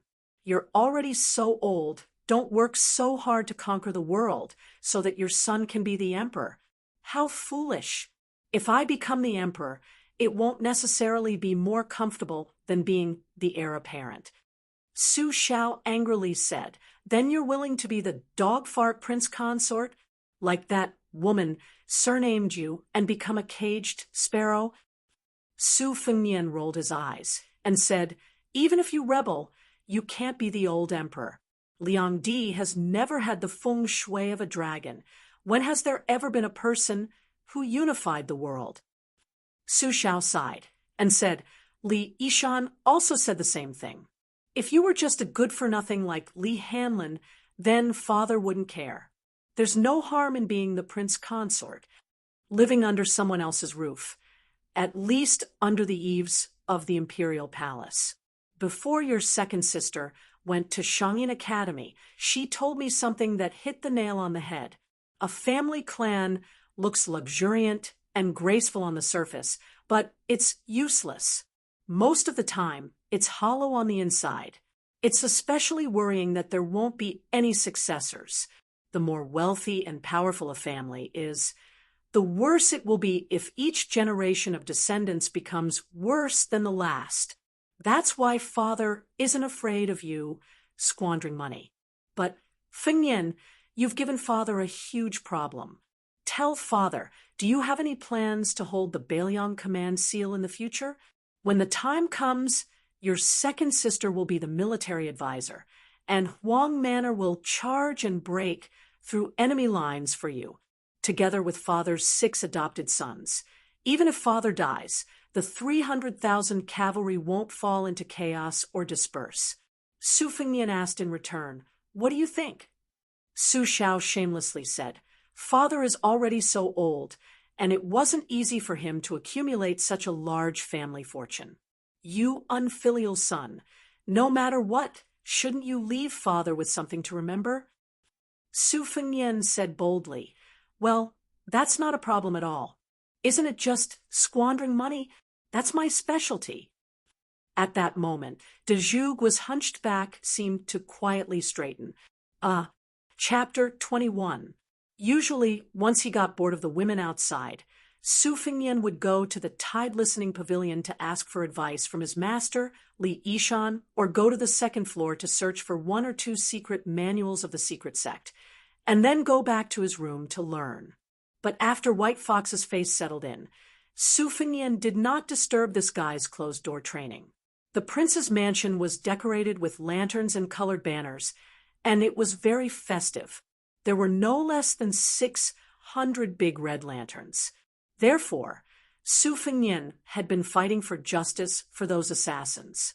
Even if they were good at qinggong and managed to sneak into the prince's mansion, it was still not easy to find Su Xiao. With so many twists and turns, those with poor patience would probably jump up and down and curse. In the first month, there was an endless stream of visitors with expensive gifts, but those who were qualified to present gifts to the great pillar state could be counted with one's fingers. Most of them could not get past housekeeper Song Yu, and then most of them were stopped by housekeeper Shin Chun. The rest were high-ranking officials like Li Hanlin and Yan Qiji's father or family friends. These old foxes had always prepared double the gifts. It was obvious that they knew the rules of the Northern Liang prince's residence. Unless it was a matter of national affairs, the the crown prince's words were the most accurate. Su Fengnian naturally did not refuse any of them. He also called them uncle and uncle diligently, and became more familiar with the ways of the world. Lantern Festival. Su Fengnian brought a group of evil servants and evil dogs to the famous Kajia Alley in Lingzhou to see the colorful lanterns. The Lantern Festival had always been a good time to enjoy the lanterns, the moon, and the beauties. After 3 years of exile, Prince Su had gained a lot of knowledge. Not only did he master a lot of the vulgar slang of various provinces, he also heard a lot of wise sayings, such as where there are women, there will be jianghu. The number of times that Su Fengnian had fought with others for the sake of a girl could not be counted with both hands and feet. One had to count Li Hanlin, Kong Wuqi, and a few other bastards to barely count. Over the years, the number of unlucky losers who had been defeated by Su Fengnian could be grouped into several rows. The Red Sparrow's brothel, which had overshadowed the Purple Gold brothel in recent years, was located in Kajia Alley. Therefore, Su Fengnian brought along Yu Wei, saying that he would bring her to smash the brothel. Kajia Alley was extremely crowded. Those ruffians who took the opportunity to take advantage of women on such occasions all had their eyes lit up. They touched their breasts and buttocks, which showed that they were very experienced. Some daring men even shouted, "Why are you squeezing? Are you in a hurry to reincarnate with your family?" While they were pushing the women in front of them.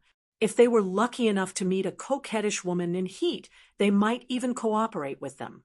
Life was full of all kinds of weird and motley things. When Su Fengnian was young, he often did this kind of thing with Li Hanlin.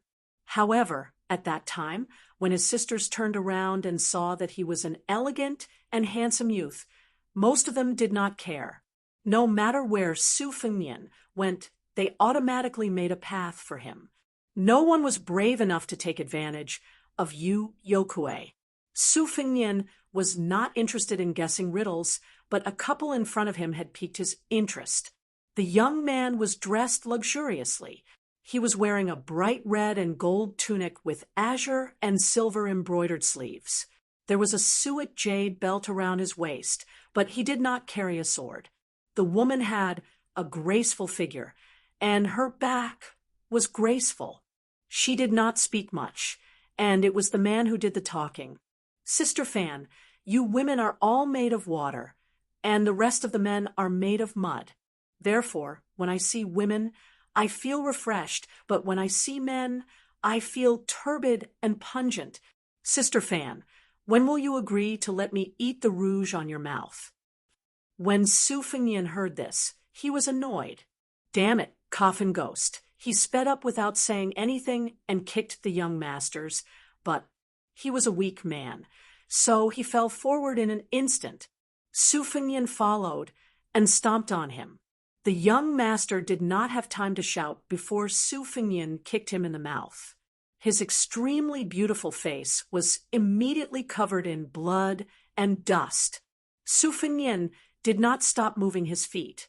He laughed and said, "Don't you think that a body made of mud is unbearably filthy? Aren't you also made of mud?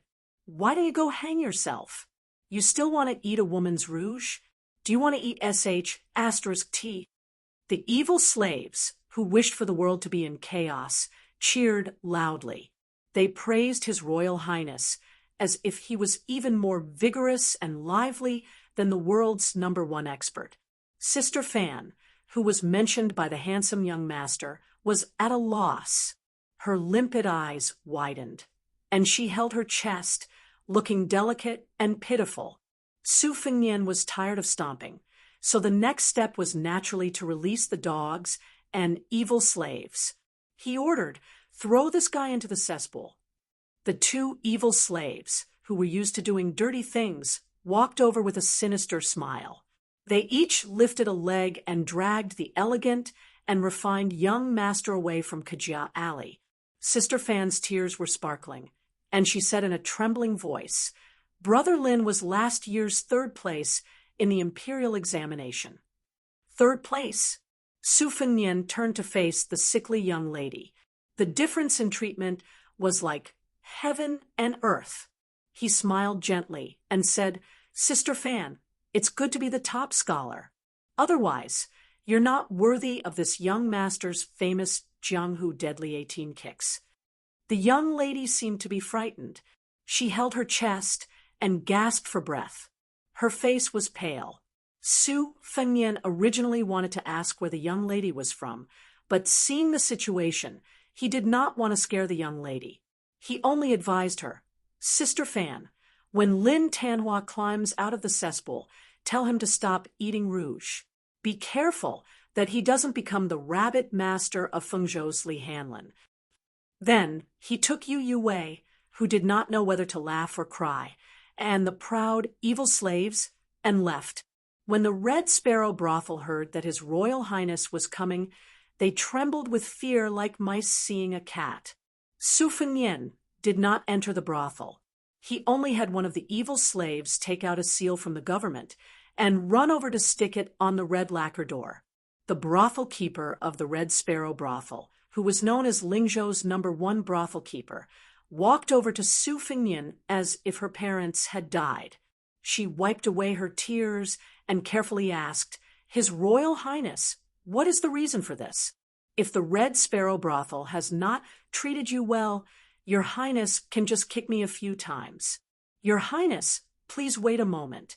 The Red Sparrow brothel will immediately have a few courtesans dress Your Highness." Su Fengnian sneered with a straight face.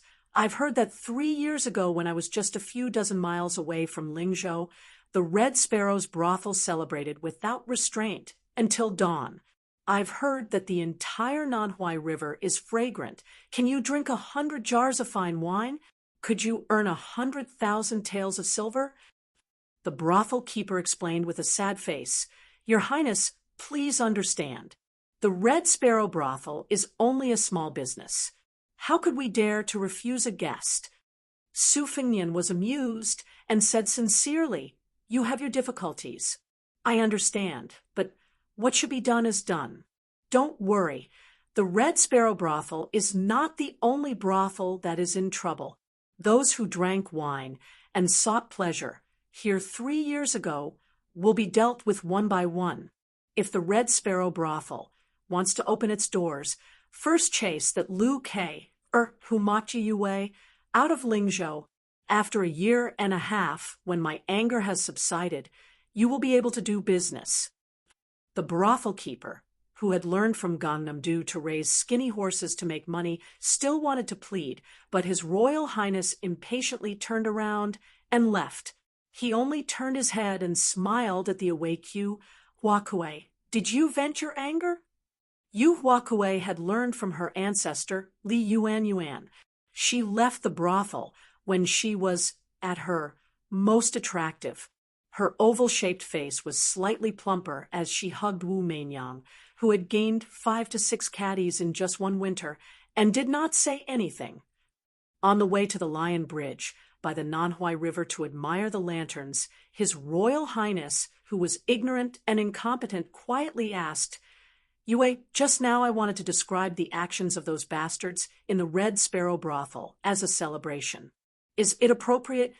Yu Wei's eyes flashed with the subtle scene of green ants on the surface of a new bottle of wine, but her tone was very calm as she said, "It's not appropriate." Su Fengnian was pleased with himself. Fortunately, Lingzhou's 13-hole Lion Bridge was almost synonymous with Kajia Alley. There were 3 strange things about this bridge. The first strange thing was called the Lion Bridge. However, the railings and observation posts were carved with hundreds of beasts and thousands of birds, and only a lion was missing. The second strange thing was that the body of the bridge was made of white jade, so there would always be people with hammers and iron hammers who wanted to break some jade pieces and chisel some jade powder to sell for money.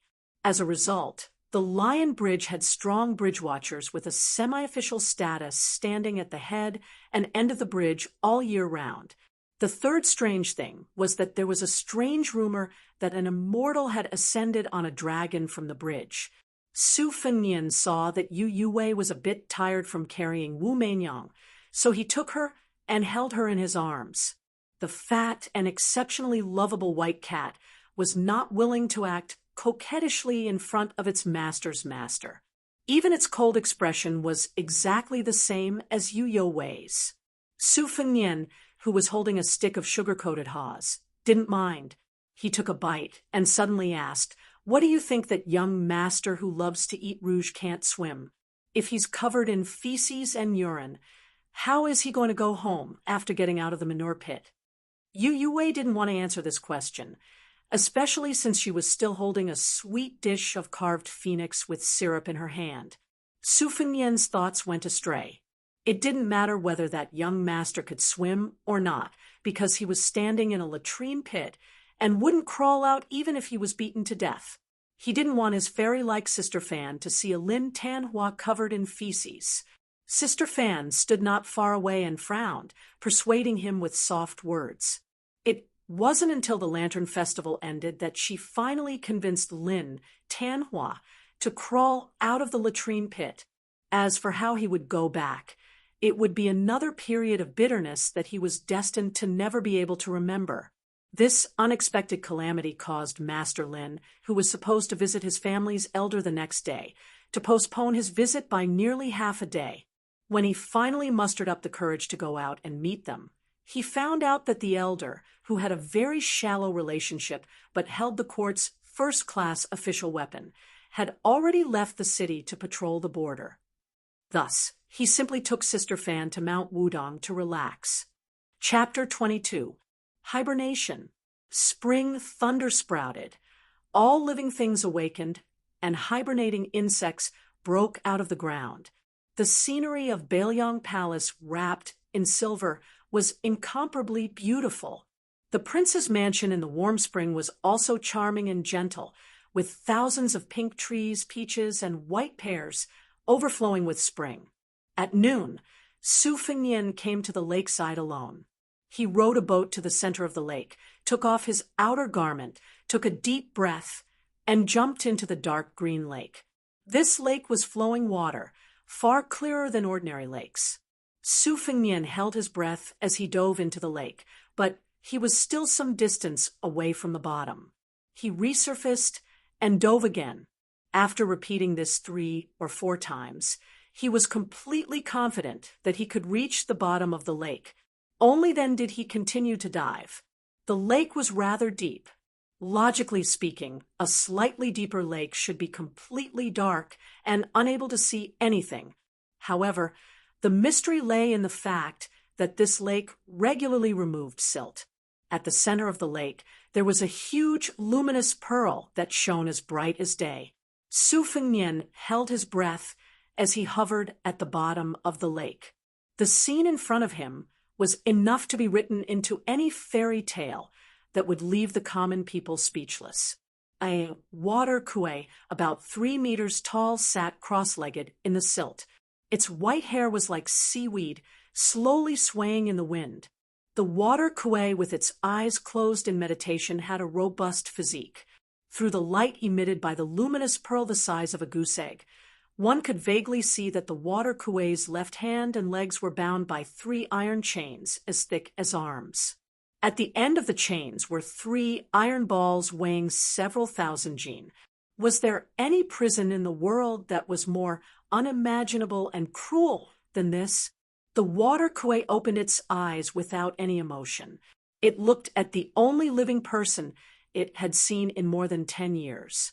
Su Fengnian made a hand gesture, roughly indicating that he would throw the cooked meat down later.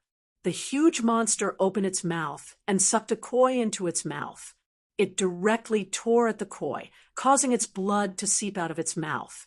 In a few moments, the fat red koi was swallowed whole. Su Fengnian's face turned from red to green. He couldn't hold on for much longer. After a moment of hesitation, he made a series of hand gestures that only he and Hukuei could understand. The old man, who looked more like a demon than a living person, widened his eyes and stared at Su Fengnian with sharp eyes, as if he was doubting and judging something. After being isolated from the outside world for so long, the old man's thinking was very slow, but Su Fengnian couldn't wait any longer. With a whoosh, he rushed up, or else he would die young and float on the surface of the lake. Climbing onto the boat, Su Fengnian wiped his body and put on his clothes. There was a stove in the boat, so it was quite warm. Su Fengnian waited for a moment, but the surface of the lake was as calm as a mirror. Su Fengnian felt a little regretful, so he retracted his gaze and glanced at the spring thunder dagger given to him by White Fox. Placing it on his knees, he stroked the scabbard and sighed. "Daughter of Spring Thunder, it seems that you have no place to use your skills. That old man is willing to stay down there like a coward. Let's see if I will still give him meat to eat in the future." When he was young, Su Fengnian had cramps while playing in the water and almost sank to the bottom of the lake. The old man, who ate live fish at the bottom of the lake day after day and year after year, did not swallow Su Fengnian alive. Instead, he used his supernatural power to lift His Royal Highness out of the bottom of the lake. Since then, Su Fengnian had developed the habit of throwing cooked meat into the lake as a way to repay his kindness. When he was in a bad mood, he would also dive to the bottom of the lake and look at the old man sitting at the bottom of the lake. He would feel that life was actually very beautiful. At first, he thought that the old man was a demon who was punished by the heavens, but when he grew up, he realized that he was a human who also needed to eat. However, Su Fengnian couldn't figure out how to breathe under the lake for more than 10 years.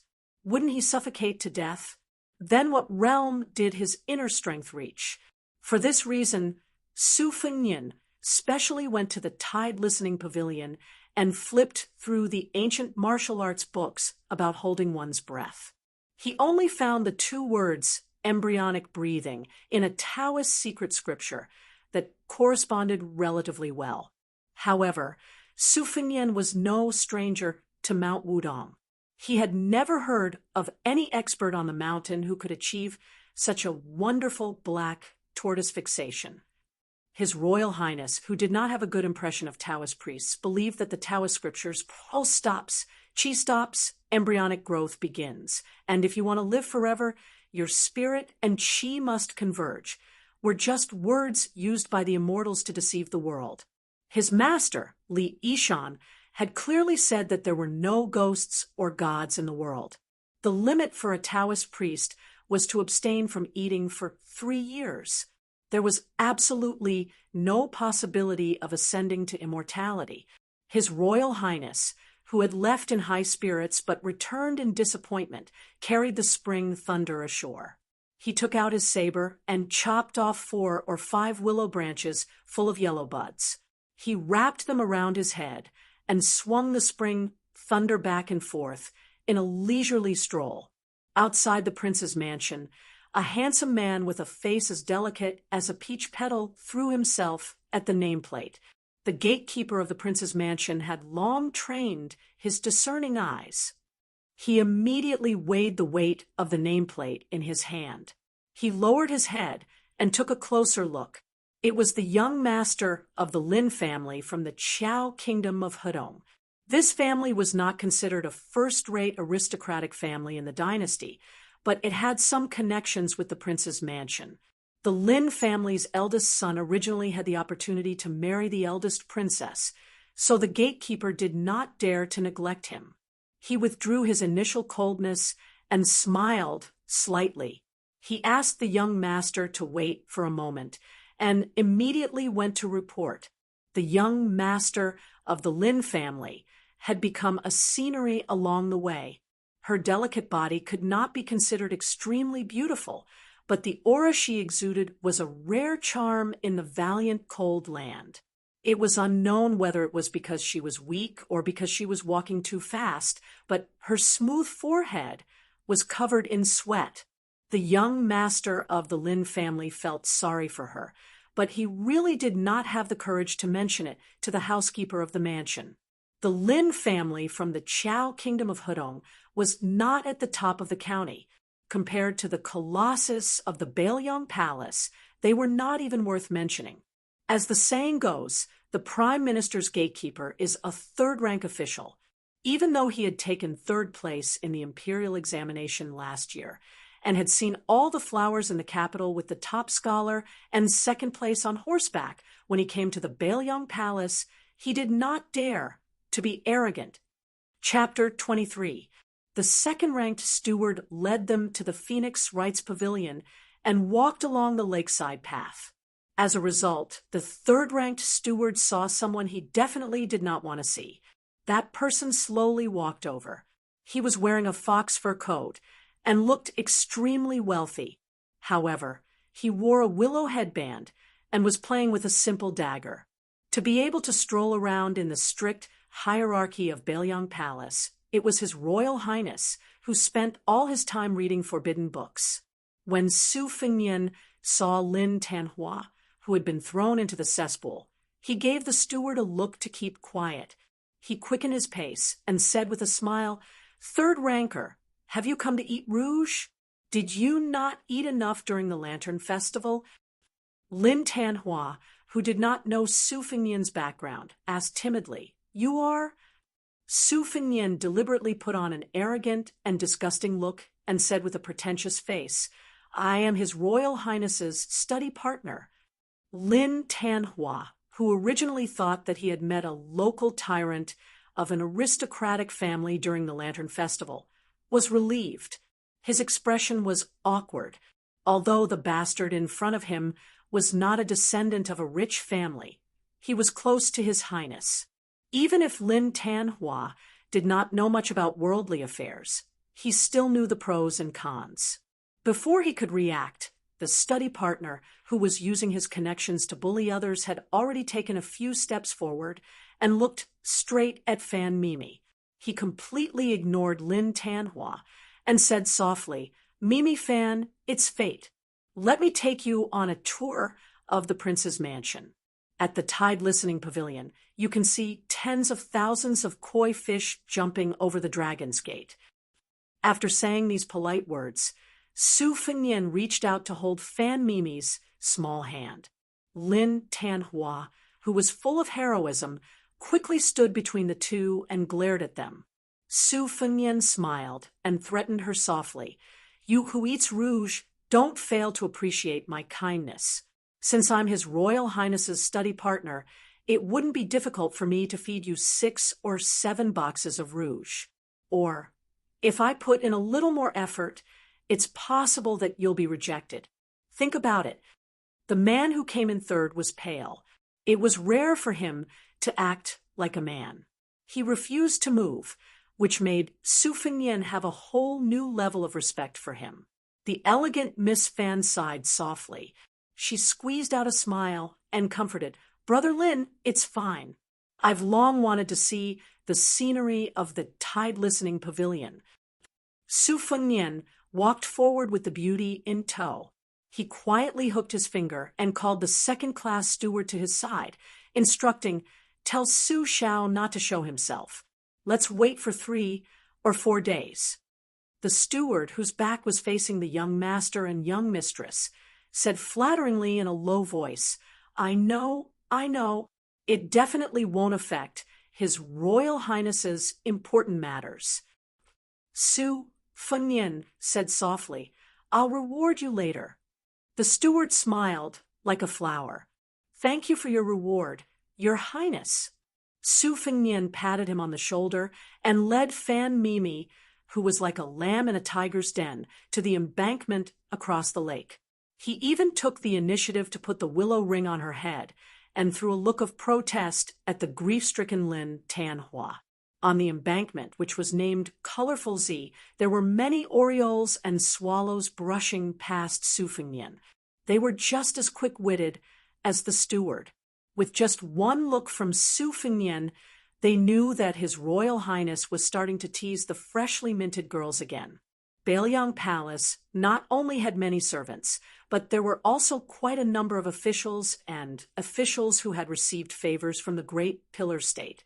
Each of them worked like an ox or a horse for the king of Baelyang's residence in Wutangen, Where Su Fengnian lived, the female servants were divided into 4 classes. There were 2 first-class maidservants. One of them was naturally fragrant and specialized in warming His Royal Highness's bed. The other was in charge of raising snow-white spear falcons for Su Fengnian. There were 4 second-class maidservants. One of them was skilled in poetry, calligraphy, and was especially good at writing beautiful characters. She was in charge of adding incense to His Royal Highness's bed. The other 3 had also been strictly influenced by music and singing since they were young. The third-class maidservants were in charge of simple chores such as watering the flowers and setting up the tea stove. The fourth-class maidservants were in charge of menial chores such as cleaning the courtyard. Of these women, other than the first-class maidservants who were in charge of warming His Royal Highness's bed, the rest of them were all around 70 when in beauty. If Su Fengnian wanted to eat rouge, he could eat until he was full at any time. As if feeling depressed, Fan Mimi softly asked, "Does young master use the blade?" Su Fengnian shamelessly said, "I have diligently practiced the blade for 10 years. My blade skills are only at a small level." In order to prove that he had practiced the blade for many years, Su Fengnian performed a mighty sweeping move. In the end, he accidentally threw the spring thunder, which almost fell into the lake. Fan Mimi smiled and considerately tilted her head to look into the distance. Su Fengnian picked up the sacred weapon of the blade that had met with an unworthy owner. He didn't feel embarrassed at all and explained that it was an accident. When they arrived at the base of the tide-listening pavilion, Fan Mimi looked at the 3 plaques under the eaves. One was the 9-dragon plaque inscribed by the late emperor. The other was the plaque Grand and Magnificent, written by great masters, and the other plaques with a phoenix coming in fighting bull. On the contrary, she wasn't particularly moved by the beautiful sight of koi fish tossing bait. It was quite different from the young ladies and daughters who had been abducted by Su Fengnian in the past. Su Fengnian thought that it would be better if it was different. Always eating shark's fin and bird's nest would spoil his appetite. Occasionally eating autumn base and winter bamboo shoots would whet his appetite. Just as Su Fengnian was enjoying the beautiful appearance of the girl beside him, a strange phenomenon occurred. The lake water began to boil and undulate exactly the same as that snowy day. Su Fengnian was pleasantly surprised. He waved his hand and had a servant lead the shocked Fan Mimi to the Phoenix Rites Pavilion. He also ordered everyone at the lakeside to leave. After doing all this, Su Fengnian hurriedly ran to the small ferry where the black awning boat was parked. Carrying the spring thunder saber that could cut iron like mud, he jumped onto the boat. Just as he was about to row the boat, he saw old Huang swaying his old body as thin as a bamboo pole and rushing over. He was even carrying the long cloth pouch that had once caused Su Fengnian so much suffering. Inside it was a rosewood box that was nearly 4 feet long. Su Fengnian rolled his eyes. What was this old Huang doing? What if the old man at the bottom of the lake turned hostile and refused to recognize him? Would the master and servant compete to see who could escape faster? After old Huang boarded the small boat, Su Fengnian rowed to the center of the lake. His palms were sweaty. His Royal Highness had always been a good gambler. This time he was going to bet big. Chapter 24. If Su Fengnian said that he was not afraid at all, he would be lying to himself. However, Su Fengnian believed in his intuition. The old man who had been trapped at the bottom of the lake for more than 10 years would not make things difficult for him. After all, they had interacted for so many years. Su Fengnian had thrown countless chicken drumsticks and barbecued meat into the lake. He would dive down every few days during spring and summer to get familiar with the old man. No matter what, they had a bit of friendship. Su Fengnian did not mention this matter to his father, Su Shao. He believed that both father and son were well aware that Su Fengnian was at most grateful for saving his life. Even if he released this trapped monster from the lake, if Su Dezhugu became angry, he would at most be whipped. Moreover, Su Fengnian was also curious about the strength of the capable people in Bailiang Palace. He also wanted to know if the old man who could survive for more than 10 years was a master on the level of the top 10 masters in the world. Su Fengnian pretended to be calm and said, "Old Huang, do you know what I'm going to do? Why are you following me? Can you swim? Don't drown." The old servant smiled shyly and did not say anything. He seemed to feel that the bag was heavy. He shook his small body and lifted the wooden box a few inches. When he reached the center of the lake, Su Fengnian pulled out the purple spring thunder from the simple scabbard that was not as beautiful as the embroidered winter. He took a deep breath and threw the blade down with all his strength. After a while, there was still no movement. Su Fengnian almost cursed out loud. He thought to himself that it wouldn't be like drawing water with a bamboo basket again, and that he would have to jump down to retrieve the saber. Old Huang slowly moved to the bow of the boat and did not move at all. Su Fengnian said helplessly, "Old Huang, don't pretend to be an expert in front of me. Do you think I don't know how strong you are?" Old Huang turned his head and laughed.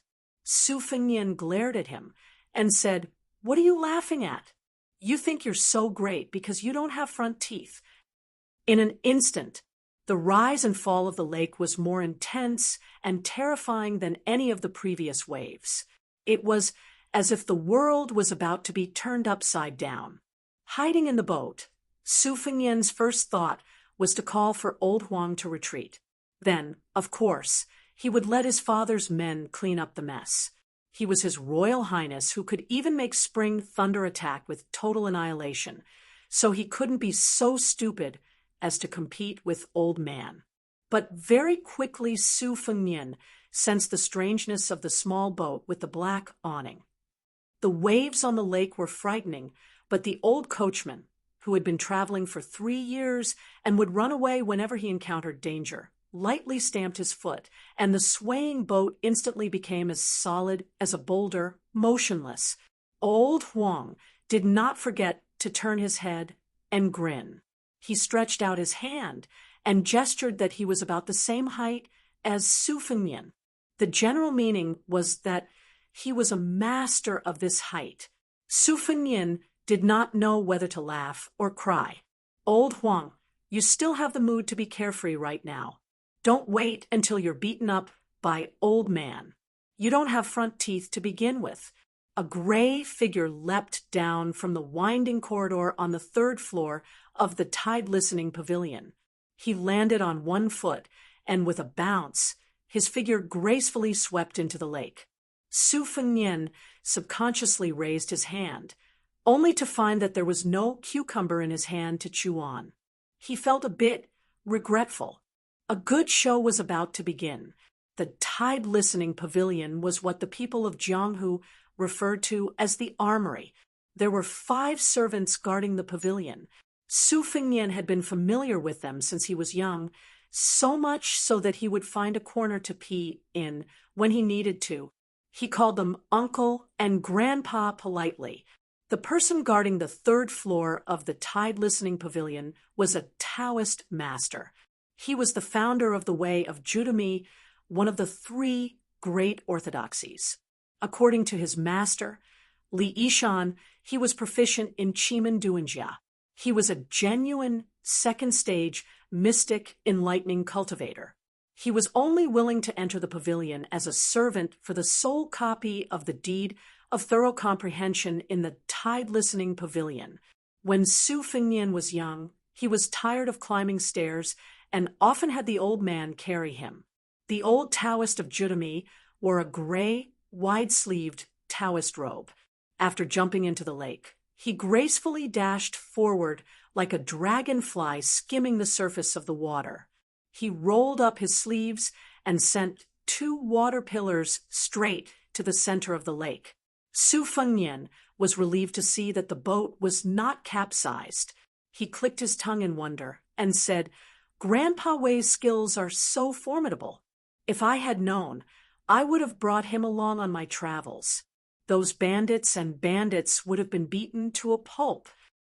When old Huang heard His Royal Highness's words, he turned his head with a bitter expression on his old face. Su Fengnian did not want old Huang, who had been running around with him for 3 years, to be sad. He smiled and said, "No matter how powerful Grandpa Wei is, he can't be compared to you, old Huang, who can steal birds' nests and fish. There are many masters in this world, but old Huang is the only one who can weave straw sandals." The old servant smiled tenderly, giving Su Fengnian goosebumps. He hurriedly said, "Let's watch the show. Don't miss it." Both the master and servant looked towards the lake. 2 jet-black chains broke through the water like flood dragons emerging from the sea, full of momentum. At the end of the chain, there were 2 hiltless swords. One of the swords was as clear as snow, and the other was as red as blood.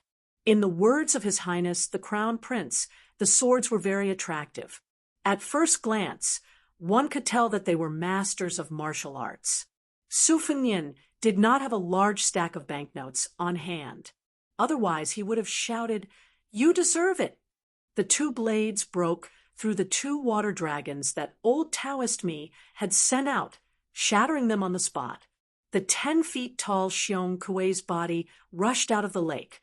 Without the restraint of the copper balls at the bottom of the lake, the white-haired Xiong Kuei, who appeared out of nowhere, laughed wildly, almost breaking Su Fengnian's eardrums. With a swing of the chains, he drew an arc in the air. The scarlet blade chopped towards the old Taoist. The blade's momentum was peerlessly tyrannical. It cut through the air, bringing with it a whistling wind. Old Taoist Wei lightly shouted. He stepped on the water, with 1 foot, stirring up 1,000 layers of waves that shot towards the long blade. The waves were cut in half. The huge blade was like a hot knife through butter. The old Taoist shook his sleeve, attempting to block this biting cold blade that he had never seen before in his life. However, it was futile. The wide sleeve of his Taoist robe was instantly shattered. He was defeated in 1 move. Chapter 25. His figure flew backward and fell into the lake. No one knew if he was dead or alive. It turned out that the old man in the lake also carried a blade. Both he and Bai Huer had 2-handed blades. One blew snow and the other raised waves. Which one was more powerful? Su Fengnian, whose eyes were blurred, clicked his tongue and said, "Is this old man invincible?